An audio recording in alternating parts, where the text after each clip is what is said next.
El sol de la mañana pega justo contra el capó de la camioneta estacionada en mi entrada. Es un blanco perlado, impecable, de esos colores que cambian de tono según cómo los mire la luz del amanecer. Estoy sentada en la galería trasera de mi casa, con una taza de café negro en una mano y mi tableta digital apoyada en el regazo. La casa, a mis espaldas, respira un silencio absoluto. Es un silencio espeso, definitivo, un silencio que me gané a pulso después de la tormenta de anoche. Toco la pantalla de la tableta con el dedo índice y la aplicación de seguridad del vehículo se abre al instante, reconociendo mi huella sin dudar. Veo el historial de rutas. Veo la línea roja trazada en el mapa digital, marcando exactamente el recorrido que hizo el vehículo. Sonrío con la boca cerrada, apenas un gesto tenso en los labios, porque la justicia no necesita celebraciones ruidosas ni aplausos de nadie. Todo el mundo, especialmente mi propia sangre, cree que las mujeres de mi edad solo servimos para tejer escarpines, calentar la sopa o quejarnos de los dolores en las articulaciones. Nadie se detiene a pensar en lo que fuimos, en lo que hicimos durante toda una vida de trabajo duro para mantener en pie el mundo que ellos ahora disfrutan gratis y sin esfuerzo. Creen que el mundo empezó cuando ellos nacieron y que nosotros somos solo adornos viejos en la sala de estar. Usted está casi ciega, abuela. Mejor me llevo yo la camioneta para salir. Me llamo Beatriz. Tengo 72 años y pasé 3 décadas de mi vida trabajando como coordinadora logística y despachante de aduanas. Nunca le expliqué a mi familia que mi especialidad, antes de jubilarme, era el monitoreo satelital y el bloqueo remoto de flotas de transporte pesado. Mi marido, Ramón, falleció hace 5 años. Fue un cáncer de pulmón rápido, despiadado, de esos que no te dan tiempo ni para acomodar las fotos en los álbumes antes de dejarte sola en una casa demasiado grande. Ramón era un hombre de manos ásperas y pocas palabras, un trabajador incansable que construyó esta casa ladrillo por ladrillo, pagando cada bolsa de cemento con horas extras en el taller mecánico donde dejó la juventud. Cuando él se fue, me quedó el vacío en el lado izquierdo de la cama y una cuenta de ahorros que habíamos alimentado con una disciplina militar. No me tiré a llorar por los rincones. Ramón odiaba el drama, y yo también. Me dediqué a mantener el jardín que él tanto cuidaba, a podar los rosales en invierno y a barrer las hojas en otoño. Aprendí a vivir con la ausencia, que es un músculo que duele al principio, pero luego se vuelve parte de tu cuerpo. La paz me duró apenas 2 años. Una tarde de martes, mi hija Inés me llamó llorando. Su marido, Esteban, había perdido otro trabajo. Esteban es uno de esos hombres que siempre tienen un proyecto millonario a punto de estallar, una idea revolucionaria que requiere inversión ajena, pero que nunca dura más de 6 meses en un empleo formal, porque, según él, sus jefes son unos mediocres que no aprecian su visión. Inés, que heredó mi nariz pero ninguna de mis defensas, me rogó que los dejara instalarse en la casa. Solo por unos meses, mamá, hasta que Esteban consiga algo a su nivel y podamos alquilar otra vez. Joaquín necesita estabilidad. Joaquín es mi nieto. En ese entonces tenía 16 años y ya caminaba arrastrando los pies, con la mirada clavada en la pantalla de su teléfono, esperando que el mundo le sirviera la cena en bandeja de plata. Dije que sí. Fue mi primer error y asumo la culpa. Las madres tenemos esa debilidad estúpida de creer que el amor puede arreglar la incompetencia. Llegaron con 50 cajas, 3 maletas y una actitud de huéspedes de hotel de 5 estrellas. Los unos meses se convirtieron en 3 años. 3 años en los que mi casa dejó de ser mía. Las facturas de luz se triplicaron porque Esteban dejaba el aire acondicionado prendido con las ventanas abiertas. La comida desaparecía de la heladera antes de que yo pudiera planear el almuerzo. Inés se convirtió en una sombra que limpiaba lo que los otros 2 ensuciaban, justificando cada falta de respeto con un «Están estresados, mamá, teneles paciencia». Pero el verdadero problema era Joaquín. Creció viéndome como una mezcla entre cajero automático y empleada doméstica sorda. Si yo estaba viendo el noticiero, él entraba al living, agarraba el control remoto y ponía sus videos de música a todo volumen sin siquiera mirarme. Si yo le pedía que sacara la basura, Me respondía con un gruñido y dejaba la bolsa pudriéndose en la puerta de la cocina hasta que yo misma la llevaba a la calle. Nunca le grité. No soy mujer de hacer escándalos ni de tirar platos contra la pared. Mi estilo siempre fue otro. Yo observo, anoto mentalmente y hablo cuando mis palabras tienen peso. Cuando le decía a Inés que su hijo era un maleducado, ella se ponía a llorar, diciendo que yo era demasiado dura, que los tiempos habían cambiado, que los jóvenes de hoy tienen mucha presión. ¿Presión de qué?, me pregunto yo, si le lavan hasta los calzoncillos. Hace un mes, el viejo auto que me había dejado Ramón, un sedán gris que ya tenía más ruidos que un tren de carga, decidió morir definitivamente en medio de una avenida. La transmisión se hizo pedazos. El mecánico, un hombre honesto que conocía a mi marido, me dijo que el arreglo costaba más que el valor del vehículo. Lo vendí como chatarra. Esa misma noche, me senté en la mesa de la cocina con una libreta y un lápiz. Revisé mis cuentas, los ahorros que nadie en esa casa sabía que existían, el seguro de vida de Ramón que nunca toqué porque me parecía dinero sagrado. Decidí que, a mis 72 años, me merecía algo seguro, cómodo y que no me dejara tirada bajo la lluvia. Fui al concesionario sola, un miércoles por la mañana, mientras Esteban dormía hasta el mediodía e Inés estaba en el supermercado. Entré al salón de ventas y un muchacho de traje ajustado se me acercó con esa sonrisa condescendiente que le reservan a los viejos. Me ofreció un auto compacto, pequeñito, de esos que parecen cajas de zapatos con ruedas, ideal para ir a hacer las compras al barrio, señora. Lo frené en seco. Le dije que quería ver la camioneta híbrida, la de motor dual, la que tenía el paquete de seguridad completo. El vendedor parpadeó, confundido, pero me llevó hasta el vehículo. Era una belleza. Asientos de cuero, sensores de estacionamiento, cámaras de 360 grados. Y lo más importante, un sistema de telemetría integrado que se conectaba directamente a una aplicación en el celular. Este modelo viene con un sistema inteligente. Empezó a explicarme el vendedor, hablando despacio como si yo tuviera problemas de entendimiento. Usted puede ver dónde está el auto desde su teléfono e incluso...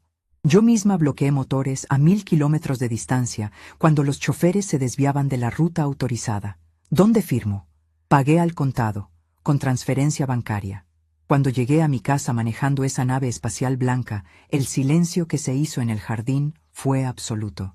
Esteban salió al porche en calcetines, con la boca abierta.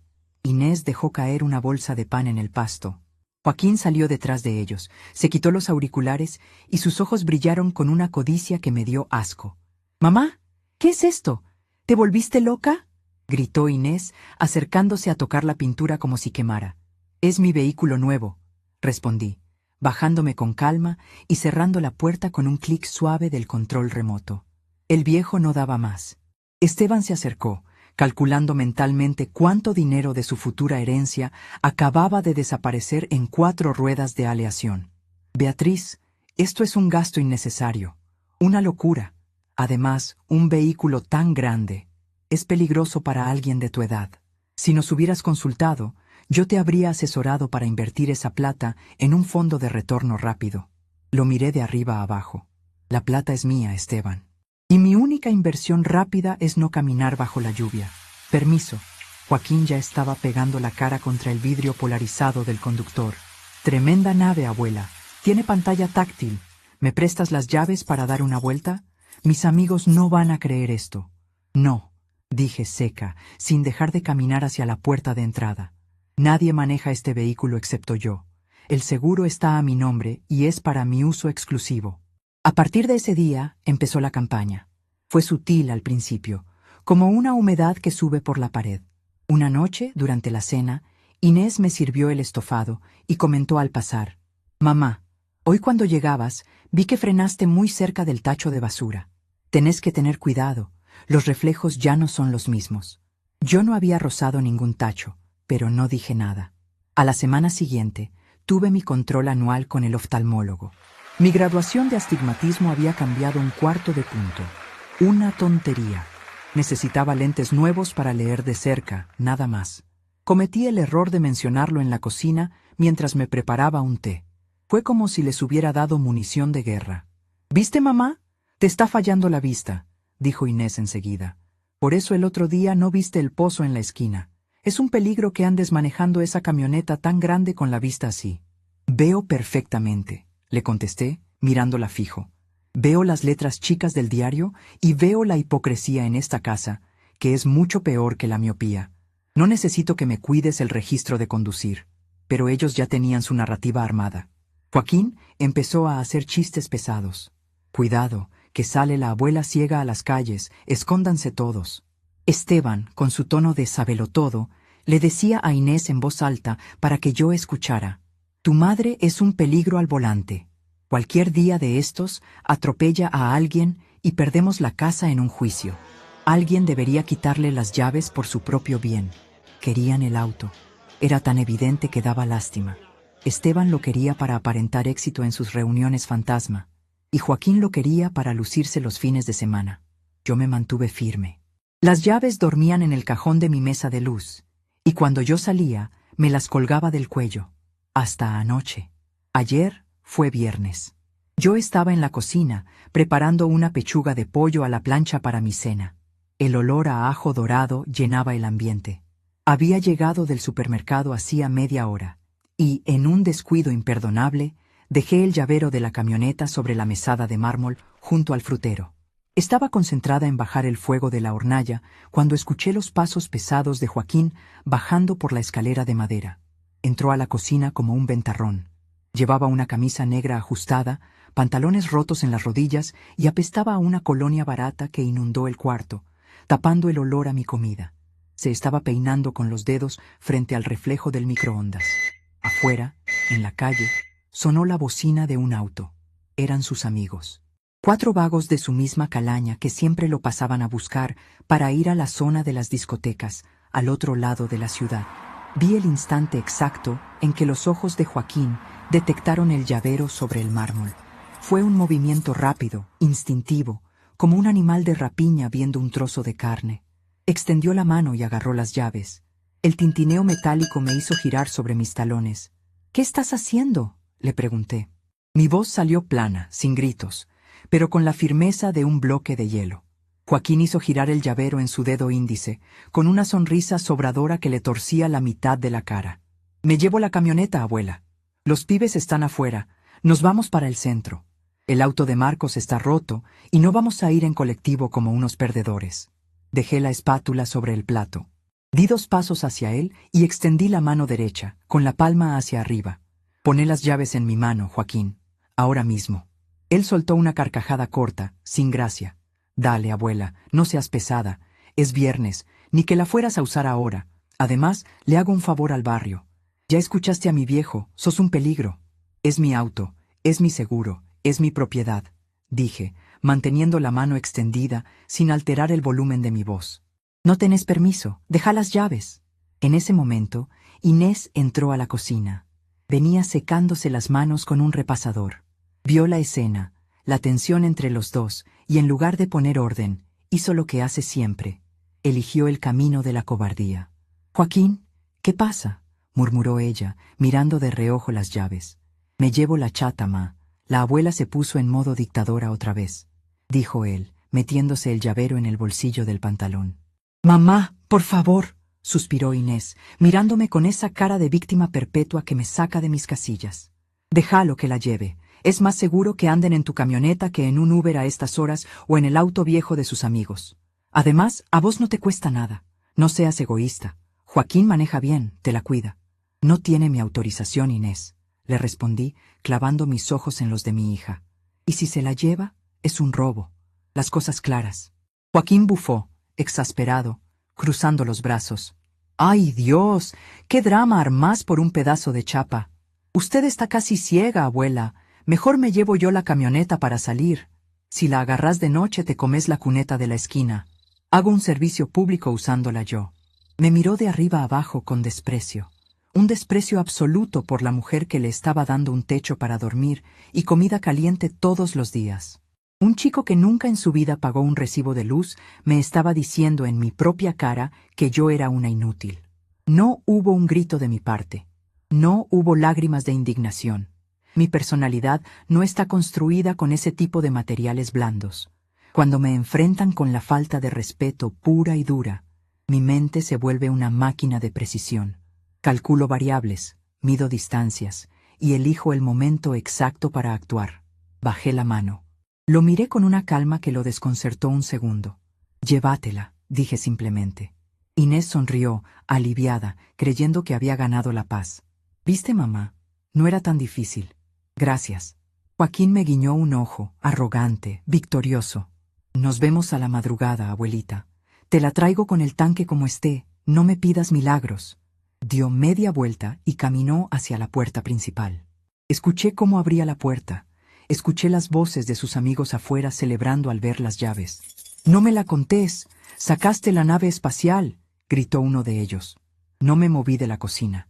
Me acerqué a la pileta, abrí el grifo y me lavé las manos lentamente con agua fría y jabón. Escuché el sonido inconfundible del cierre centralizado destrabando las puertas. Luego, el rugido suave y moderno del motor híbrido encendiéndose. Las luces de los faros delanteros barrieron la ventana de la cocina, iluminando los azulejos por un segundo, antes de que la camioneta retrocediera hacia la calle. El sonido de los neumáticos sobre el asfalto se fue alejando hasta desaparecer en la noche del barrio. Inés se acercó para darme un beso en la mejilla, pero yo di un paso atrás, evitándola. «No te preocupes, mamá», me dijo, un poco herida por mi rechazo. «Va a estar bien. Joaquín es responsable». «No me preocupo en lo más mínimo, Inés», le contesté, secándome las manos con el repasador. Apagué la hornalla, dejando el pollo a medio hacer. «Buenas noches». Salí de la cocina y subí las escaleras hacia mi habitación. Cada escalón de madera crujió bajo mi peso, un sonido familiar que me acompañó durante 40 años. Entré a mi cuarto, cerré la puerta con llave y encendí la luz del velador. Fui directo a mi mesa de luz. Abrí el cajón superior y saqué la tableta digital que había comprado exclusivamente para esto. Me senté en el borde de la cama. La habitación estaba en silencio. Desbloqueé la pantalla. Fui a la carpeta de herramientas y toqué el icono negro de la aplicación de rastreo vehicular. La pantalla de inicio cargó durante 2 segundos y luego me pidió mi contraseña maestra. La tecleé sin dudar. El mapa de la ciudad se desplegó ante mis ojos, con sus calles iluminadas en gris y las avenidas principales en amarillo. Y allí, titilando con una luz verde brillante, estaba el icono de mi camioneta. El punto verde avanzaba rápido por la avenida San Martín, alejándose de mi casa, dirigiéndose exactamente hacia la zona norte, donde están los clubes nocturnos más caros de la ciudad. Esos lugares donde Joaquín y sus amigos se gastaban el poco dinero que tenían en fingir que eran millonarios. El sistema me mostraba todo: la velocidad exacta a la que iba, la temperatura del motor, el nivel de combustible.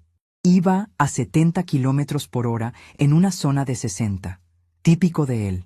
Toqué la pestaña lateral de la aplicación. Se desplegó un menú de opciones avanzadas. Ignoré el botón de hacer sonar bocina y el de encender luces de emergencia. Fui directamente al final de la lista, a la opción que estaba marcada en rojo, la que el vendedor del concesionario me había explicado como si yo fuera una niña pequeña jugando con fuego. Bloqueo remoto de ignición. Una vez activado, la computadora de a bordo se bloqueaba y la camioneta no volvería a encender, ni siquiera con la llave original, hasta que yo lo permitiera desde mi pantalla. Me acomodé las gafas sobre el puente de la nariz. Miré el punto verde. Estaba a 15 cuadras del club nocturno al que seguramente se dirigían.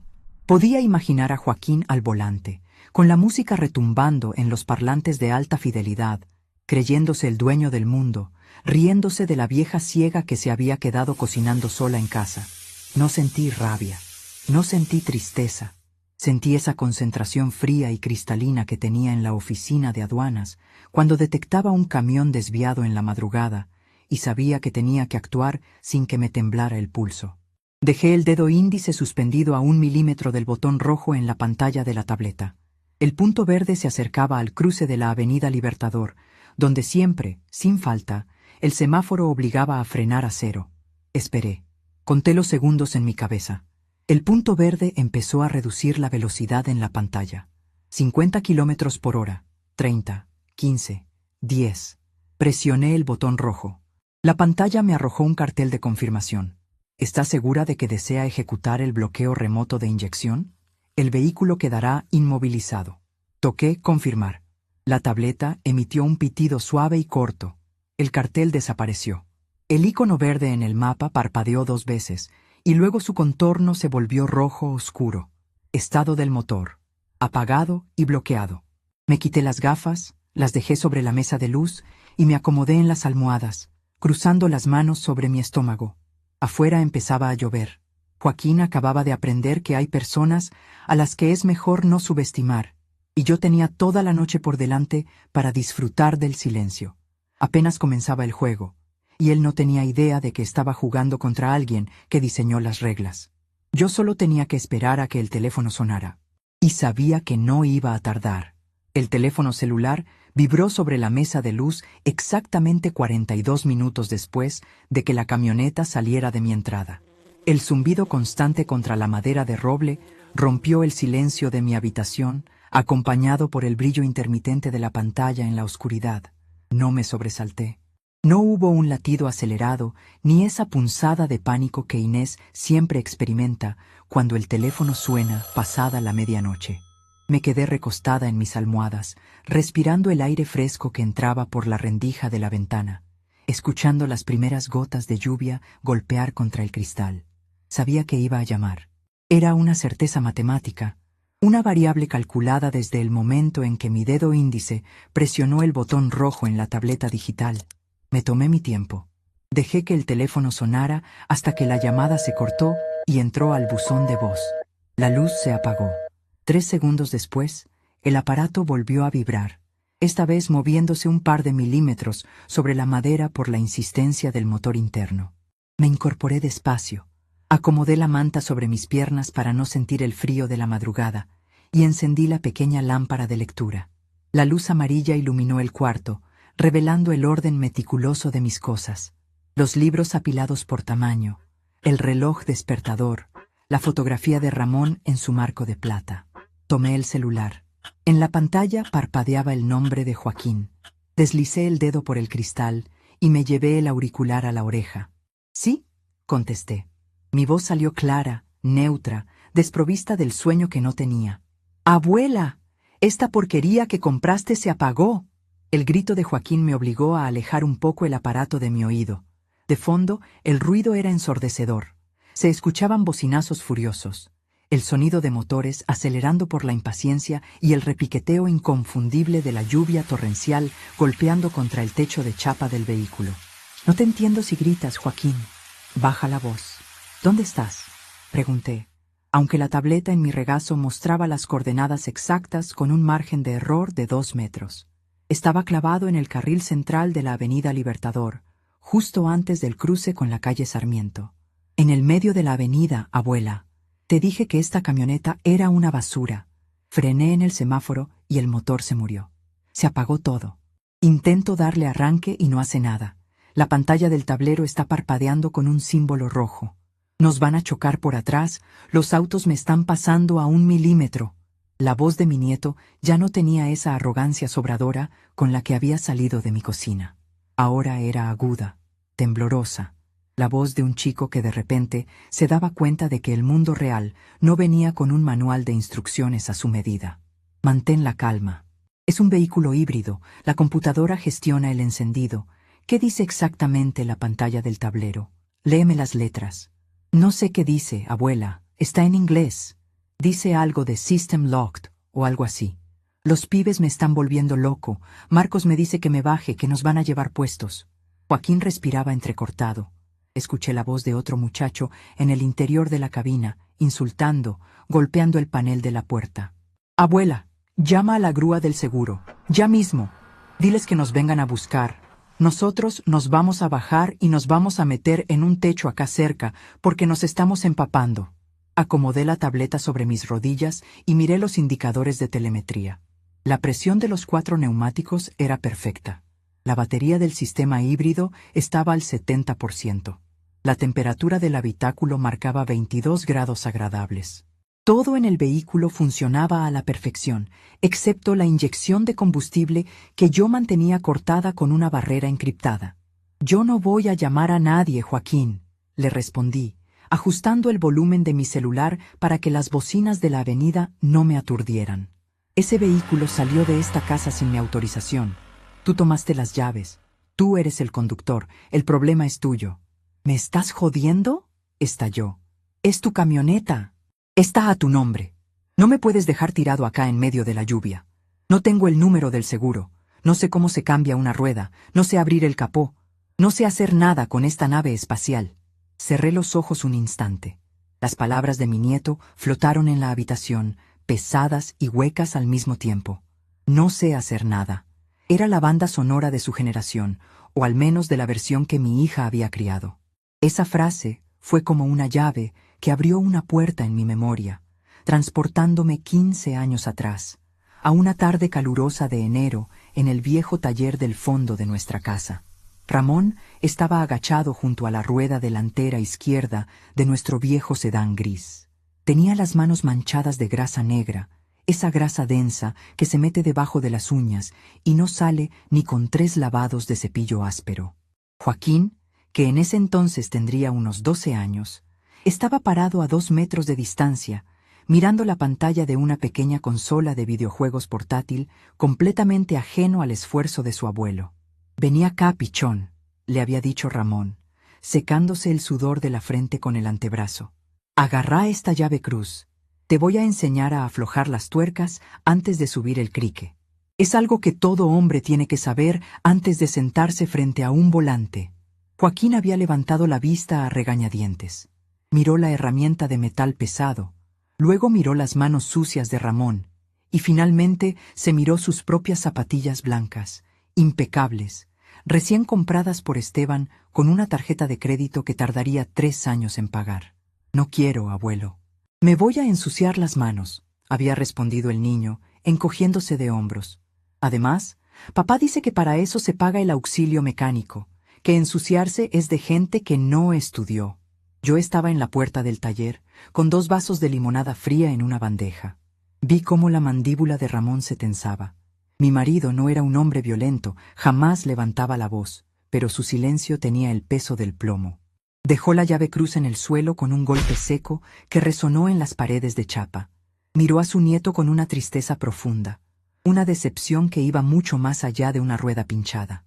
«Las máquinas no tienen la culpa de la ignorancia del que las maneja, Joaquín», dijo Ramón, con una voz baja y rasposa. «Un hombre que no domina sus herramientas, que no sabe cómo funciona el mundo que pisa, termina siendo esclavo de los que sí saben. El día que te quedes a pie, los billetes de tu padre no te van a encender el motor». La memoria se desvaneció, arrastrada por los gritos histéricos que salían del pequeño parlante de mi celular. «¡Abuela! ¿Me estás escuchando?». Joaquín golpeaba algo, probablemente el volante de cuero. «Los de atrás se bajaron de un auto y me están insultando. Dicen que corra la camioneta». «Pon las balizas de emergencia, si es que sabes dónde está el botón», le indiqué mirando la pantalla de mi tableta. «Toma tus cosas, bájate del vehículo, ciérralo con la llave y párate en la vereda. Asegúrate de trabar las puertas». «Nos vamos a ir en un Uber», chilló indignado. «No me voy a quedar acá mojándome cuidando tu chatarra electrónica. Mañana vemos cómo sacamos esta porquería de la calle». «Haz lo que consideres necesario, Joaquín». «Buenas noches». Corté la llamada antes de que pudiera responder. Dejé el teléfono boca abajo sobre la mesa de luz. En la pantalla de mi tableta observé cómo el icono que representaba las puertas del vehículo pasaba de verde a rojo. Las había cerrado. El punto de geolocalización de mi nieto, vinculado a la señal secundaria de su propio teléfono que la aplicación había registrado al sincronizar el Bluetooth por primera vez, comenzó a alejarse rápidamente de la Avenida Libertador. Había pedido un auto de alquiler. Había abandonado mi camioneta en el carril central, bajo la lluvia, a merced del tráfico de la madrugada. Era exactamente lo que yo había calculado que haría. El miedo y la incomodidad siempre superan al sentido de responsabilidad en las personas que nunca han tenido que pagar por sus errores. Me levanté de la cama, me puse mi bata de lana gruesa y calcé mis pies en las pantuflas. Caminé hacia la puerta de mi cuarto, pero antes de que pudiera girar el picaporte, escuché pasos apresurados en el pasillo. Alguien había encendido la luz de la escalera. Inés y Esteban se habían despertado por los gritos de Joaquín, quien seguramente acababa de llamar a su madre para quejarse. Abrí la puerta. Esteban estaba parado a 1 metro de distancia, vestido con un pijama de seda azul marino que le quedaba pequeño en los hombros. Tenía el ceño fruncido y los brazos en jarras, adoptando esa postura de falso patriarca que siempre usaba cuando quería intimidarme. Detrás de él, Inés se frotaba los ojos envuelta en una bata descolorida. «Beatriz, ¿qué le hiciste al auto?», disparó Esteban, sin siquiera dar las buenas noches. «Joaquín acaba de llamar a Inés. Está desesperado. Dice que la camioneta que compraste hoy se le murió en plena Avenida Libertador. Se apagó de la nada. Te dije que esa tecnología híbrida es una estafa. Te vendieron un problema envuelto en un moño». Me apoyé contra el marco de la puerta, cruzando los brazos sobre mi pecho. Lo miré con la misma expresión clínica con la que evaluaba un manifiesto de carga mal redactado en la aduana. «El vehículo está en perfectas condiciones, Esteban. Salió de la agencia con 0 kilómetros y una revisión completa. Si tu hijo no supo manejarlo y lo rompió, la responsabilidad es exclusivamente de él. Se llevó las llaves sin mi permiso». «Por favor, mamá», intervino Inés, dando un paso al frente, con la voz temblorosa de quien siempre busca apaciguar las aguas antes de que hierva la olla. «Es un chico, se asustó. Lo dejaste tirado bajo la lluvia. ¿Por qué no llamaste a la grúa del seguro como te pidió? Esteban conoce a un mecánico. Mañana a primera hora lo mandamos a buscar la camioneta y vemos qué tiene. Nadie va a tocar ese vehículo», dije, endureciendo el tono de voz. Mi mirada se clavó en los ojos evasivos de mi yerno. «No voy a permitir que el mecánico de cuarta que estafó a Esteban con su último emprendimiento le ponga un dedo encima a mi propiedad. Yo me voy a encargar de recuperar mi auto. Ustedes vuelvan a dormir. El problema ya no les pertenece». «Esa chatarra está obstruyendo el tránsito, Beatriz», insistió Esteban alzando la voz. «Si la policía la remolca, nos van a cobrar una multa carísima por abandono de vehículo en la vía pública. Y te aseguro que Joaquín no tiene un peso para pagarla. Mañana mismo voy a llamar a Defensa del Consumidor. Te vendieron un auto fallado, y pienso iniciarles una demanda por daños y perjuicios. Me vas a dar los papeles de la concesionaria». «No te voy a dar absolutamente nada. Las llaves del problema las tiene Joaquín en su bolsillo, y el problema lo causó él al subirse a un auto que no le corresponde. Buenas noches». Cerré la puerta en sus caras, giré la llave en la cerradura, y escuché cómo Esteban bufaba de frustración en el pasillo, murmurando insultos por lo bajo mientras arrastraba a Inés de vuelta a su habitación. Dejé que el silencio volviera a asentarse en la casa. Caminé de regreso a mi cama, tomé mi teléfono celular y miré la hora. Eran las 2:15 de la madrugada. Busqué en mi agenda de contactos un número que no marcaba desde hacía al menos un año, pero que sabía de memoria. Esperé 3 tonos largos. Al cuarto, una voz ronca y pesada, cargada de sueño, contestó al otro lado de la línea. «Taller Los Hermanos, ¿quién habla a esta hora?»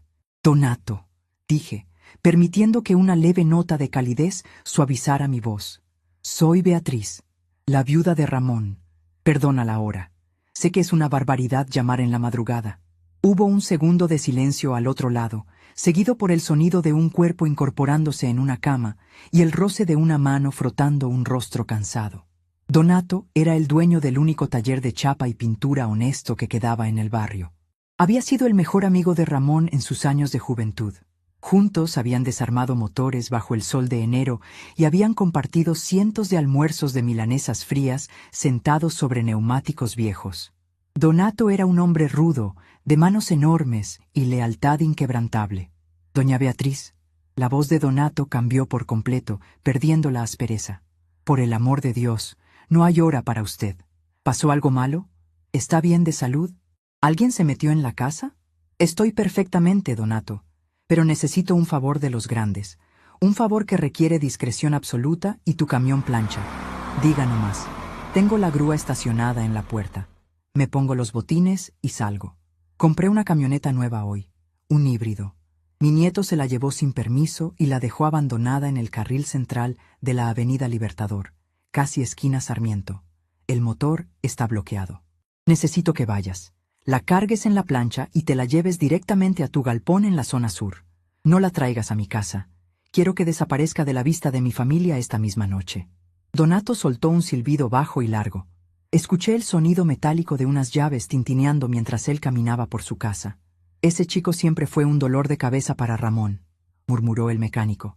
Avenida Libertador y Sarmiento. Es zona de tránsito pesado, doña Beatriz. A esta hora los zorros grises deben estar dando vueltas. Si la dejó tirada ahí, la municipalidad se la va a llevar al corralón en cualquier momento. Por eso te necesito ahora, Donato. Yo tengo el control del vehículo desde una aplicación en mi tableta. Cuando llegues, te voy a destrabar las puertas y el freno electrónico a distancia para que puedas subirla a la grúa sin problemas. Te pagaré el doble de la tarifa nocturna, más el alquiler del espacio en tu galpón. No me ofenda hablando de plata, Beatriz. Ramón me salvó las papas más de una vez cuando yo no tenía ni para comer. Salgo para allá. Mantenga el teléfono a mano. Corté la comunicación. Durante los siguientes 40 minutos, me dediqué a observar el punto verde de la grúa de Donato, que él me compartía por mensaje, acercándose lentamente a las coordenadas de mi camioneta. La lluvia no daba tregua. La pantalla de mi tableta me mostraba que el vehículo seguía intacto, aunque la alarma de proximidad había saltado 3 veces, indicando que otros autos habían pasado rozando los espejos retrovisores.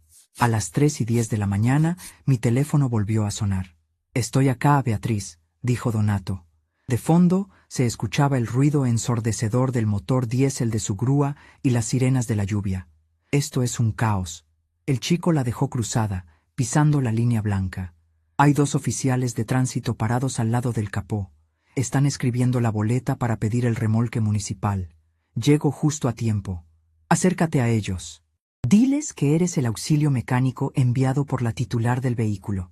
Escuché los pasos pesados de Donato sobre el asfalto mojado y su voz grave dirigiéndose a los oficiales. Hubo un breve intercambio de palabras ininteligibles. Luego, Donato volvió a hablarme por el teléfono. Listo. Les mostré mi credencial de auxilio. Me dan 10 minutos para despejar la avenida antes de labrar la multa por obstrucción. Necesito que me libere el freno de mano, Beatriz. Está clavado al piso. Dame un segundo. Toqué la pantalla de mi tableta. Deslicé el menú de comandos avanzados, ingresé mi código numérico de 6 dígitos y presioné el botón que liberaba el bloqueo de la transmisión y desactivaba el freno de estacionamiento electrónico. La aplicación confirmó la orden con un pequeño visto verde. Listo, Donato. Las puertas están destrabadas y la transmisión está en neutro. El volante debería estar suelto también. Impresionante. Escuché el clac desde afuera, dijo él con una mezcla de sorpresa y respeto. Ya estoy enganchando el cable del malacate a la argolla delantera. La subo a la plancha y me la llevo derecho para el sur. Va a dormir bajo techo, tapada con una lona, al lado de mi oficina. Nadie la va a ver. Gracias, Donato. Te debo una muy grande. No me debe nada. Descanse, doña Beatriz. Mañana hablamos. La llamada terminó. Me quedé sentada en el borde de la cama, mirando cómo el icono rojo que representaba mi camioneta comenzaba a moverse por el mapa, alejándose del centro de la ciudad, cruzando los puentes hacia la zona sur, escoltada por el viejo camión de Donato. Había tomado el control físico de mi patrimonio. Ellos creían que el poder residía en tener la llave de metal en el bolsillo, pero no entendían que el verdadero poder siempre está en saber cómo funcionan los engranajes invisibles que sostienen las cosas. Apagué la lámpara de lectura, me acomodé bajo las mantas y por primera vez en 3 años dormí un sueño profundo, continuo y sin sobresaltos. La mañana siguiente llegó con un sol brillante y un cielo lavado por la tormenta. Me levanté a las 7 en punto.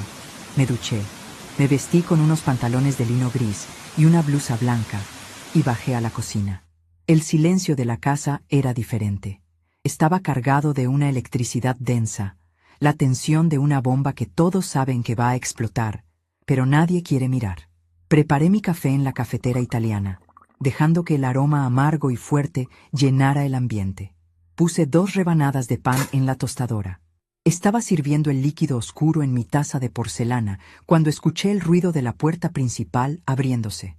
Eran las 8 menos cuarto. Pasos pesados, arrastrados, resonaron en el pasillo de entrada. Joaquín apareció en el marco de la puerta de la cocina. Llevaba la misma ropa de la noche anterior, pero ahora estaba arrugada, manchada de barro en los bajos del pantalón. Su pelo estaba apelmazado por la humedad y tenía unas ojeras profundas que le marcaban el rostro pálido. Olía a encierro, a sudor frío y a una resaca monumental. Entró arrastrando los pies. Caminó directamente hacia la mesa de mármol y arrojó el manojo de llaves de mi camioneta con un golpe seco. El metal repicó contra la piedra. «Ahí tienes tu basura», dijo, con la voz ronca, sin mirarme a los ojos. Me dejó tirado. Tuvimos que pagar una fortuna en un auto de alquiler para volver de la zona norte porque los taxis no querían parar en el medio del diluvio. No dejé de verter el café en mi taza. Terminé, apoyé la cafetera sobre la hornalla apagada y me giré para mirarlo. «Buenos días para ti también, Joaquín», dije con una calma absoluta. Tomé un sorbo de mi café, sintiendo el calor recorrer mi garganta. En ese momento, Esteban e Inés entraron a la cocina. Esteban ya estaba vestido con su ropa de fin de semana, un suéter de hilo sobre los hombros, listo para asumir el papel de gerente de crisis. Inés corrió hacia su hijo, examinándolo de arriba a abajo como si acabara de regresar de una zona de guerra. «Joaquín, mi amor, ¿estás bien? Te preparo un té caliente, debes estar congelado». Inés revoloteaba alrededor de él, abriendo alacenas sin sentido. «Estoy bien, mamá. Déjame en paz». Joaquín la apartó con un manotazo leve, pero despectivo. «Dile a tu madre que su auto es un peligro». Esteban se cruzó de brazos, parándose frente a mí, bloqueando la luz de la ventana. Miró las llaves sobre el mármol y luego me clavó una mirada cargada de indignación prefabricada. «Bueno, Beatriz, espero que estés satisfecha con el desastre que provocaste por tu terquedad», comenzó, usando ese tono pedagógico que me revolvía el estómago. «Tu nieto podría haber tenido un accidente grave por culpa de esa chatarra que compraste. Yo mismo voy a ir ahora a la Avenida Libertador. Voy a usar las llaves de repuesto, voy a llamar a mi mecánico, y si ese auto no arranca, lo voy a hacer remolcar directamente a la puerta de la concesionaria. Les voy a armar un escándalo que van a salir en los diarios. Voy a exigir que te devuelvan hasta el último centavo y voy a manejar yo la negociación». Dejé la taza de café sobre el plato con un movimiento suave. El tintineo de la porcelana pareció resonar más fuerte de lo normal. Levanté la vista y miré a Esteban a los ojos. Mi expresión era una pared lisa, sin grietas. «No te molestes en ir a la Avenida Libertador, Esteban», dije, mi voz cortando el aire de la cocina como un bisturí. «La camioneta ya no está ahí». El silencio cayó sobre los tres como una manta mojada. Joaquín frunció el ceño, confundido. Esteban descruzó los brazos, perdiendo un poco de su postura altiva. «¿Qué quieres decir con que no está ahí?», preguntó Esteban, parpadeando rápido. «¿Llamaste al seguro? ¿La municipalidad se la llevó al corralón? Si la grúa de tránsito la levantó, la multa nos va a arruinar. Quiero decir exactamente lo que dije. El vehículo no está en la calle, no está en un corralón municipal, y definitivamente no está al alcance de ustedes». Joaquín dio un paso hacia la mesa, señalando las llaves que él mismo había arrojado. «Yo dejé las llaves acá, abuela. Las únicas llaves originales. ¿Cómo que no está el auto? ¿Alguien lo robó?». Caminé lentamente hacia la mesa de mármol. Tomé el pesado llavero negro con mis dedos, sintiendo el frío del metal. Lo levanté a la altura de mis ojos y lo dejé caer en el bolsillo de mi pantalón. Los tres me miraban en absoluto silencio, procesando la información a una velocidad penosamente lenta. «Las llaves físicas no son más que un adorno cuando uno no controla el sistema central», les expliqué, usando el mismo tono con el que le enseñaría a un niño a atarse los zapatos. «Yo aseguré mi patrimonio. Lo moví a un lugar privado, seguro, y fuera de los límites de esta casa. El vehículo está inmovilizado y bajo mi control absoluto. Y ahí se va a quedar hasta que decidamos cómo vamos a saldar la deuda que se generó anoche». «¿Qué deuda?», preguntó Inés con un hilo de voz, apretando el repasador contra su pecho. «La deuda por el uso no autorizado de mi propiedad, el costo del auxilio mecánico nocturno que tuve que pagar de mi bolsillo para evitar el secuestro municipal, y el riesgo al que Joaquín expuso mi capital». Esteban se puso rojo de furia. Las venas de su cuello se marcaron. Dio un golpe con la palma abierta sobre la mesada. «Estás completamente loca», gritó, perdiendo finalmente la compostura. «Es tu nieto, no te debe nada. Si no me dices dónde está ese vehículo ahora mismo, voy a llamar a la policía y voy a denunciar que te lo robaron. Voy a decir que perdiste la cabeza y no sabes dónde lo dejaste. Lo dejé gritar. Lo dejé vaciar sus pulmones llenos de aire caliente. Cuando terminó, apoyé ambas manos sobre el mármol frío. Me incliné ligeramente hacia adelante y le regalé la primera sonrisa de la mañana. Una sonrisa que no llegó a mis ojos. Llama a la policía, Esteban. Llámalos ahora mismo. Le ofrecí, señalando el teléfono fijo en la pared. Y cuando vengan, les voy a mostrar el registro satelital impreso que demuestra cómo tu hijo, sin registro habilitante para ese tipo de vehículo, excedió los límites de velocidad en 3 avenidas distintas, conduciendo una camioneta que tomó sin permiso. El reporte telemétrico está guardado en un servidor externo. Adelante. Márcales el número. Esteban se quedó paralizado, con la mano a medio camino del teléfono. El silencio en la cocina se volvió absoluto, roto únicamente por el suave crujido de la tostadora saltando. Yo me di media vuelta, tomé mis tostadas y me senté a desayunar en mi propia casa, sabiendo que, por fin, las reglas del juego habían cambiado. El crujido de la tostada al romperse entre mis dientes sonó más fuerte que nunca en esa cocina inmovilizada. Masticaba despacio, sintiendo la miga seca en el paladar, sin apartar los ojos de la mano de Esteban, que seguía suspendida en el aire, a escasos centímetros del teléfono colgado en la pared. El silencio que llenaba la casa era espeso, casi sólido. Era el silencio de una mentira que acaba de chocar contra un muro de concreto a toda velocidad. Esteban bajó el brazo lentamente. La sangre había desaparecido de su rostro, dejando una palidez enfermiza en sus mejillas. Joaquín seguía mirando las llaves sobre la mesa, con la boca entreabierta, como si no pudiera comprender cómo un pedazo de metal pesado de repente no servía para nada. Inés, fiel a su naturaleza, se llevó ambas manos a la cara y empezó a sollozar en silencio, encogiendo los hombros. Terminé mi desayuno sin prisa. Junté las migas del mantel con el borde de la mano, tomé mi taza vacía y caminé hacia la pileta. Abrí el grifo de agua fría y lavé la porcelana con una esponja, concentrándome en el sonido del agua golpeando el acero inoxidable. Ese llanto ahogado de mi hija no me movía ni un solo músculo del pecho. Lo conocía de memoria. Me secaba las manos con el repasador cuando la memoria me arrastró 40 años atrás, al viejo lavadero de nuestra primera casa. Inés tenía apenas 19 años. Había tomado la máquina de coser de mi madre, una reliquia de hierro fundido, para intentar arreglar un vestido de fiesta a última hora. En su apuro, forzó el mecanismo, enredó el hilo en la bobina inferior y, en lugar de detenerse, pisó el pedal con más fuerza hasta que la aguja se partió en 3 pedazos y el motorcito eléctrico empezó a echar humo con olor a cobre quemado. Cuando llegué a la habitación, ella estaba sentada en el suelo, llorando exactamente igual que ahora, con las manos en la cara.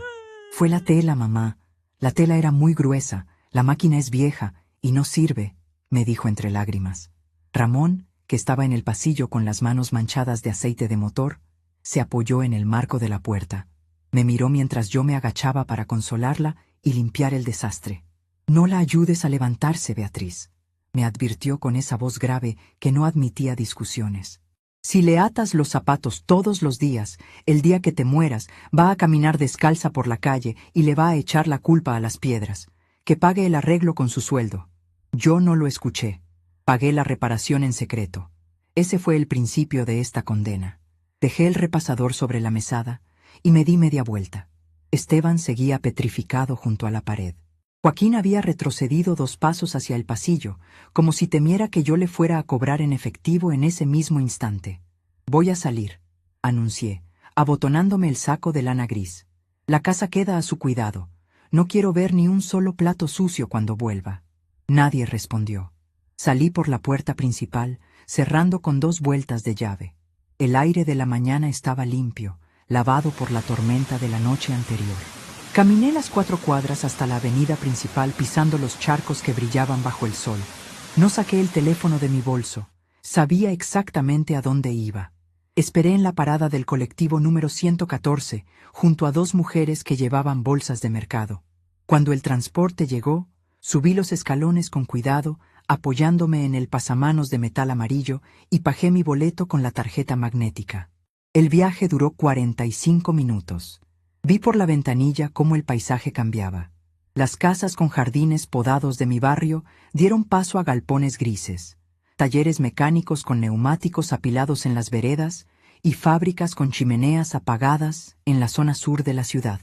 El colectivo me dejó en una esquina polvorienta, frente a una panadería que olía a grasa tibia.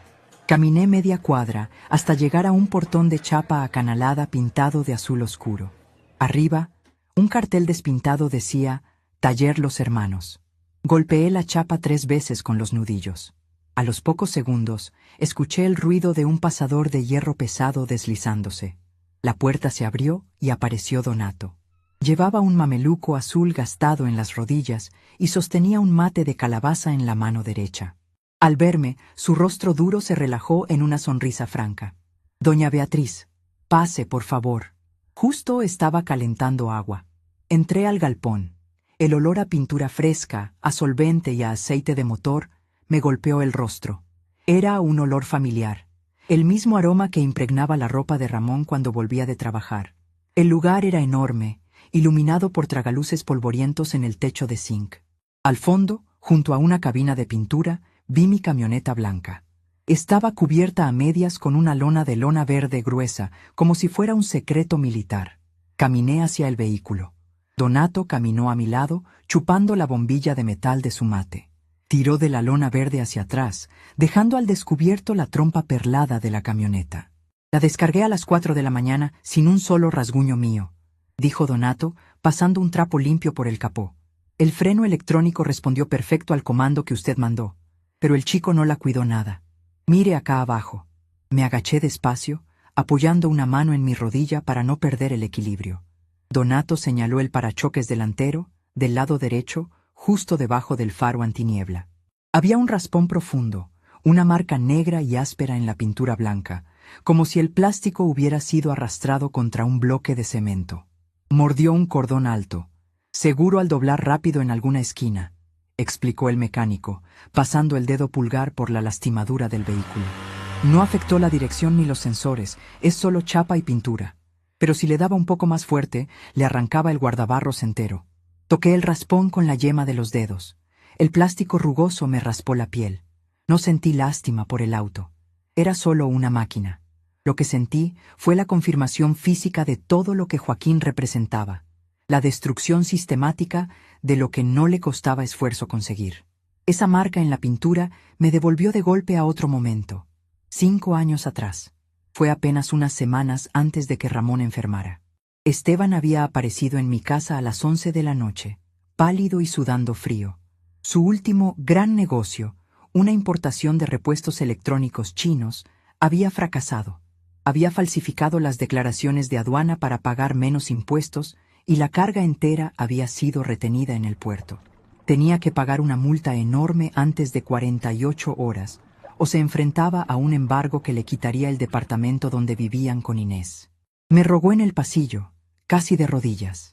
Yo fui a mi cuarto, abrí la caja fuerte escondida detrás del ropero y saqué los fajos de billetes que Ramón y yo habíamos ahorrado para nuestra vejez. Bajé y se los entregué en un sobre de papel madera. Recuerdo el peso del sobre en mis manos. Esteban lo tomó con una rapidez que me dio asco.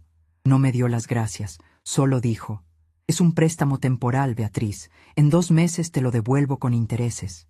Nunca vi un solo billete de vuelta.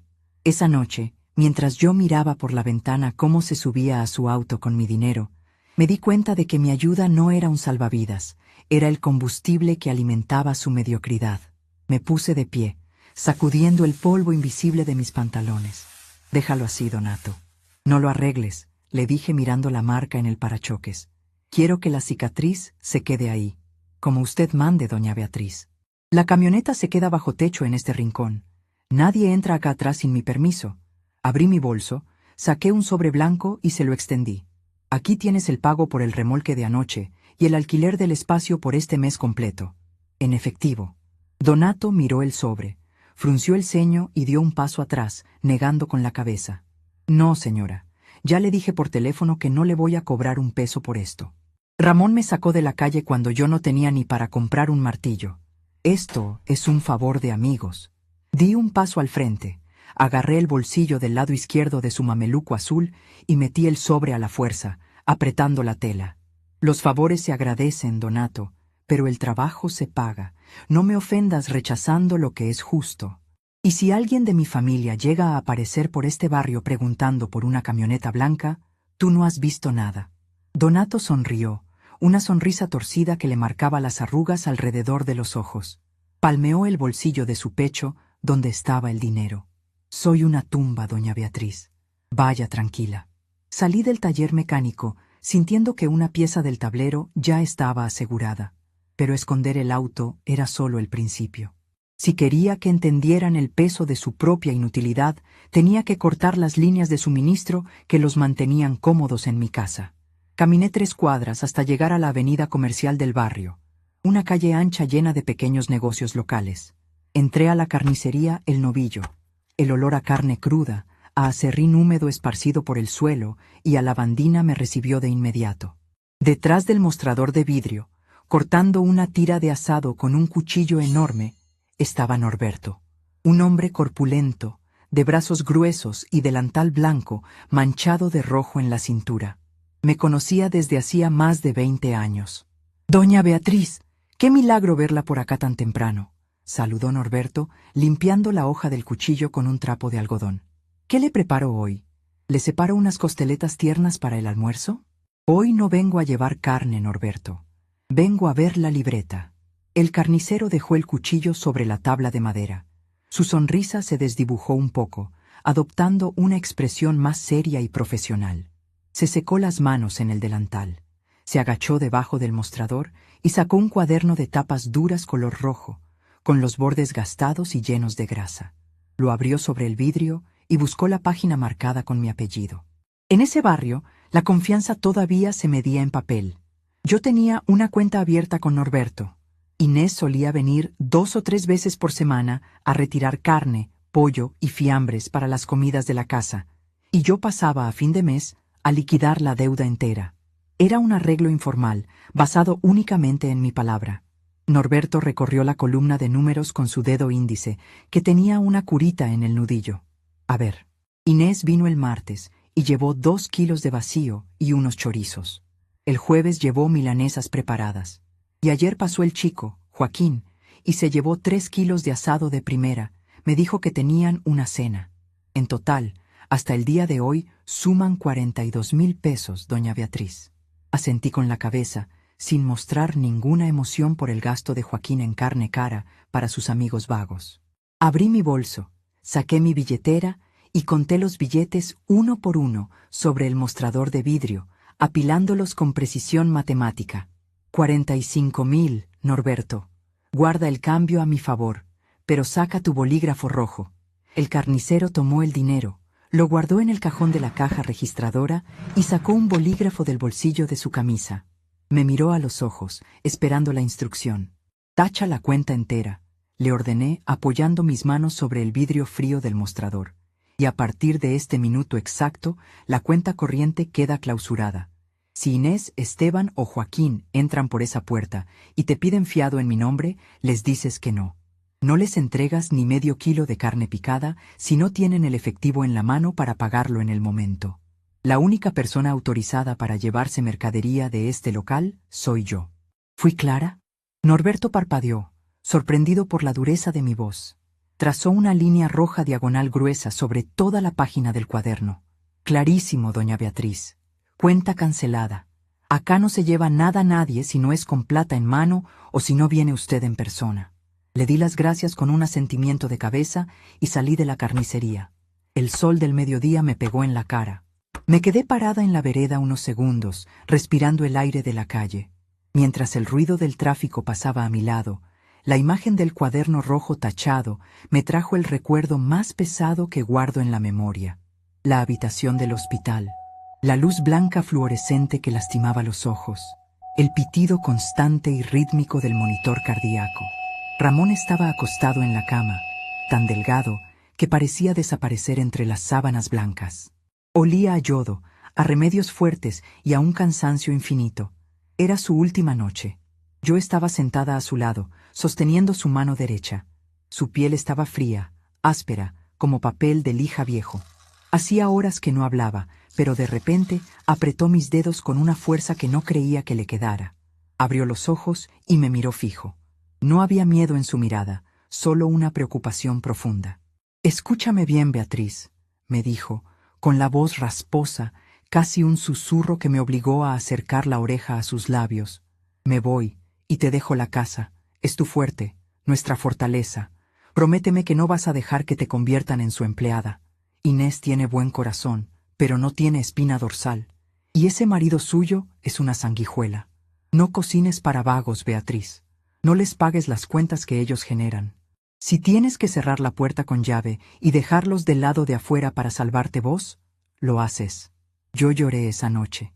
Le besé los nudillos y le dije que no se preocupara. Pero no cumplí mi promesa. Dejé que la culpa de madre me abriera la puerta de la fortaleza. Hasta hoy. Tomé el colectivo de regreso a mi casa. El viaje se me hizo más corto. Cuando abrí la puerta principal y entré al pasillo, el olor a encierro me recibió como un golpe. Eran las 2 de la tarde. Fui directo a la cocina.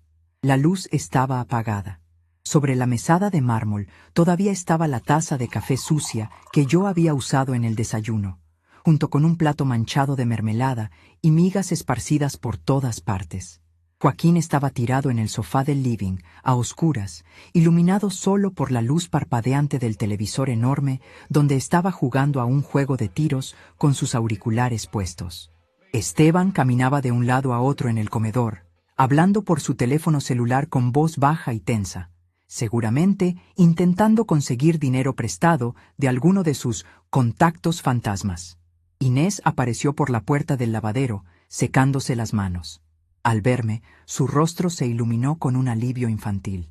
«Mamá, llegaste», dijo suspirando. «Qué bueno.